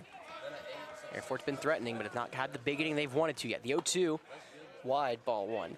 That was kind of how it worked last night, though. They were getting a couple runs per inning, and then Riverville had the big inning to tie. Airport just hasn't got that big inning this tournament. They were close last inning, just couldn't figure it out. 1-2. Breaking ball, got him looking, strike 3. Throws him with the breaking ball, and there's 2 away. The big second out for Bullis. Well, after putting down the first 5 batters he faced, the last 3 have reached. Now the strikeout to Blanton gives Bullis a path out of the inning. It goes through Isaac Sierra, who flew out to the warning track last time around. First pitch to the right-hander. Fastball up around the letters and away, ball 1. This is the first time the order will flip around to see Bullis. Sierra was the first batter Ryland faced. 0-1. That one's lifted into shallow left center field. Coming on is Gross. He's got to read and will make the one-handed grab to retire the side. The Rams threaten but cannot come through. The Airport needs 1 run to tie and 2 to win. Can they do it? We'll find out when we come back.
Welcome back to Falcon Field. Airport down to their final 3 outs. We saw this earlier. Dorman was able to walk off the Gators River Bluff. Can Airport play along as well? Ryland Bullis back at the dish, who swings through a curveball, 0-1. He was behind 0-2 last inning, but then the last out came at home, trying to steal home after the pickoff, the 4-2 pickoff. Breaking ball doesn't break, it stays upstairs, ball 1. Airport had a walk-off yesterday. They're trying to do it again. Just like that. Yeah, they were in the same situation yesterday, except yesterday it was more of a spur of the moment from River Bluff to take the lead. Now Airport trying to see if they can find it here. The 1-1. Fastball low, ball 2. TC Roberson 3 outs away from playing for a championship on Wednesday. Coach Hallett, I was talking to him before the game yesterday, he said, you know, you want the games to Wednesday to be competitive, but as a coach, you want to know you're going to play for a championship after these games today. 2-1's fouled off, it's 2-2. Of course, Sam, we will not know that tomorrow. Yep. We will not know, no matter what happens today, we will not know our fate till tomorrow, but we can at least lock a top 2 spot with a win today. And we would know before we played, just being the last game. Yeah, we would have hot shot an over the idea. third base bag. That will go into left field. Philippek pounces on it too? quickly. No. But you've mentioned it all day, Sam. They've been shading that left side. Philippek pounces on the ball quickly and keeps Bullis to a single.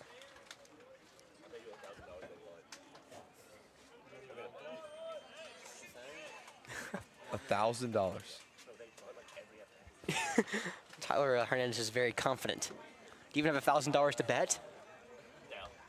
It makes it a little easier for Tyler to bet it. Great Dunlap. So we've got a prediction of a bunt right here. Tyler from Hernandez, Tyler Hernandez. winning pitcher. Well, not the winning pitcher, but the starter pitching for AC Flora last night, saying he believes Airport's going to bunt. Left-handed Braden Dunlap in there, and he squares around. He puts it down, but it will go to the net. No $1,000 won by anyone, Tyler, but it's okay. You really don't have one. You don't have, as you said, you don't have $1,000 to bet. To be fair, I don't think there's many high school kids right now that have $1,000 to bet. I wouldn't have had the money to put out with him. I technically do, but I'm not. Have some saved away for a rainy day. Oh. Yeah, Dunlap's going to show it now. He's a point. I like that. I know ball 1, and I think that's very smart because now TC Roberson can't. You can crash at your own risk. Yeah. Dunlap has a hit today. He has a double. See if they do it again. They're crashing, not quite as hard. And he lands one in the right center field, coming on in. He can't make the play. Blanton. But another quick throw in keeps the runners at one base. Does Airport have something brewing here? Back-to-back hits. Puts runners at first and second with nobody out. Pinch hitter. Yeah, this is Daniel Butts, the starting pitcher yesterday for the Eagles. He did not go as long as he wanted to, and he did not get a chance to bat. He was DH 4. And now he has a chance to produce here in a big-time moment. Butts, 2 for 17 with runners in scoring position, but Austin Rodas, delivered when he needed to. Can another Airport Eagle turn their day around today and put a big-time number up for the Eagles? They need 2 to win and 1 to tie. Tying runner at second, winning runner at first. And of course, it would be just very like this tournament, Sam, to go another 8 innings here. Yeah. Well, they're looking for an extra base hit here. I mean, the ideal play if Butts puts down that, you mentioned it all day, if Butts puts down that right field line. Yeah, you might that might be the game right there. Of course, now Dunlap's not the fastest person, what it looks like, but I wonder if they pitch run here anyone, and now there's a mound visit. I'm not sure what they're talking about. Must be some kind of substitution issue. We'll put some music on in the background. We saw this kind of yesterday with, right before Ab Wilkerson came in to hit, it looked like they told him to go back to the dugout. Well, Leo Zambrano was going to pitch it for Ab Wilkerson, and then they're like, no, we got to go back to the dugout.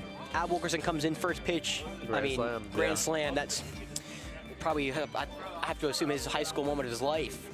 But, of course, you never know how that works, and it's not as easy as that. Cooper Chavis, the pitch runner, will now be used at second for Ryland Bullis. He's been their courtesy runner all day, and he will officially enter the game. Well, actually, no, Ryland Bullis is the pitcher now, so Chavis will not enter the game. He'll be a courtesy runner. Well, Daniel Butts, 2 on, nobody gone. I wouldn't rule out a bunt here either. I wouldn't rule out a bunt either at all. See if Bunts turns that pick off to second, not in time. Chavis very close to the bag. Looks like they're playing the infield a little farther in than I thought they would be playing in this situation. Well, now on cue, maybe they're trying for the pickoff. Yeah, it looked like they were trying to fool them. Have the shortstop vacate the bag and have the second baseman right there. Yeah, how often does that work, you think? I'm not sure. We don't really do that at Flora a whole lot, but I mean, I'm sure it'll catch people off guard. That's all they're looking at. Bunce does put a bunt down. It's over the head, and Radford can't glove it, but it doesn't get far enough away. Smart base running from Chavis, I believe. If, obviously that's gloved, you have to assume that's going to be caught by the catcher. You can't. It looked like he caught it, and then it kind of came out late. Yeah, He Radford sprinted back to the bag, seeing that the punt was pulled back. So yeah, Radford got lucky enough to, not have that ball trickle far enough away. You cannot afford in the tying run to go 90 feet away with only no one out. Now they're going to bring the third baseman in. Bunce. It's a pop up to the first baseman, Patustik, who just can't get it. A risky, dangerous play there that almost works out for TC Roberson, but just not quite yet. It's 1-1 the count. Another interesting look right there with the shortstop coming over to play third and the aggressive charge of third baseman. Well, Coach Philippek giving these airport hitters every single thing you can possibly think of, saying, all right, you're going to crash, you go here, trying to mix up the hitter. And so far, so good. 1-1 the count. The pitch. Butts swings and fouls it back. It's 1-2. Of course, Austin Rodas, who at least a double, he's in the hole. Gabe Ingram on deck. It's the bottom of the airport order. They're trying to come up big here for the Eagles and tie this, potentially win this game. Butts has 6 RBIs on the season. He's behind 1-2.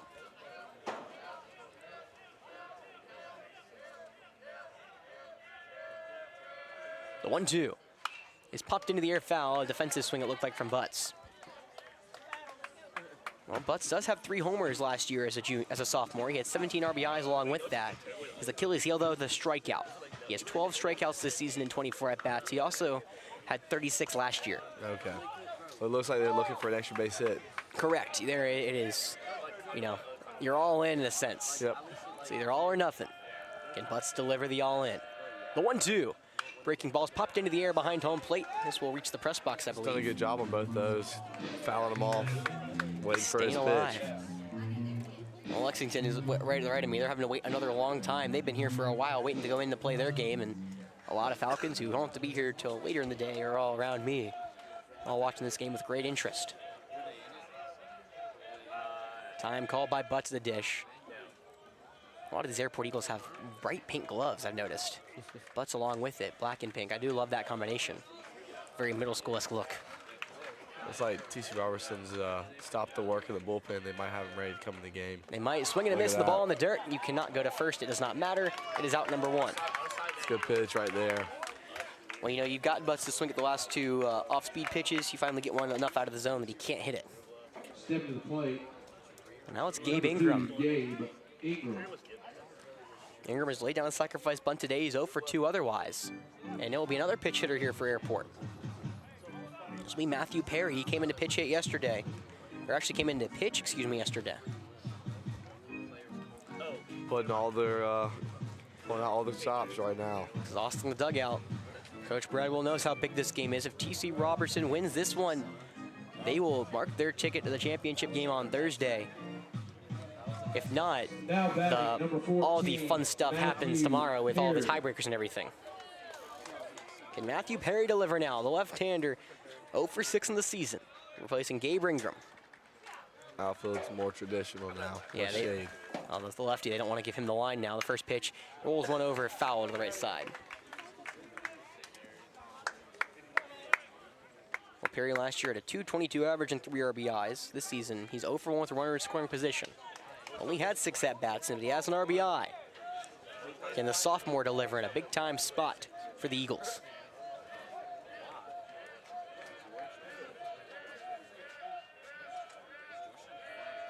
The 0-1. That ball's grounded over to the first baseman. Pasusik gloves it to throw to second in time. The throw on to first for the double play is also in time. The 3-6-1 double play to end the game.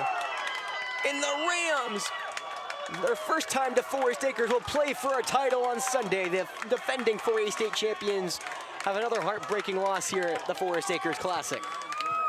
Great play by that first baseman and great job by the pitcher getting over. Pasusik has had a great glove over there today.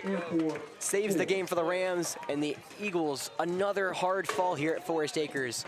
They will play Norman tomorrow for the spot in the second seed in that side of the bracket tomorrow.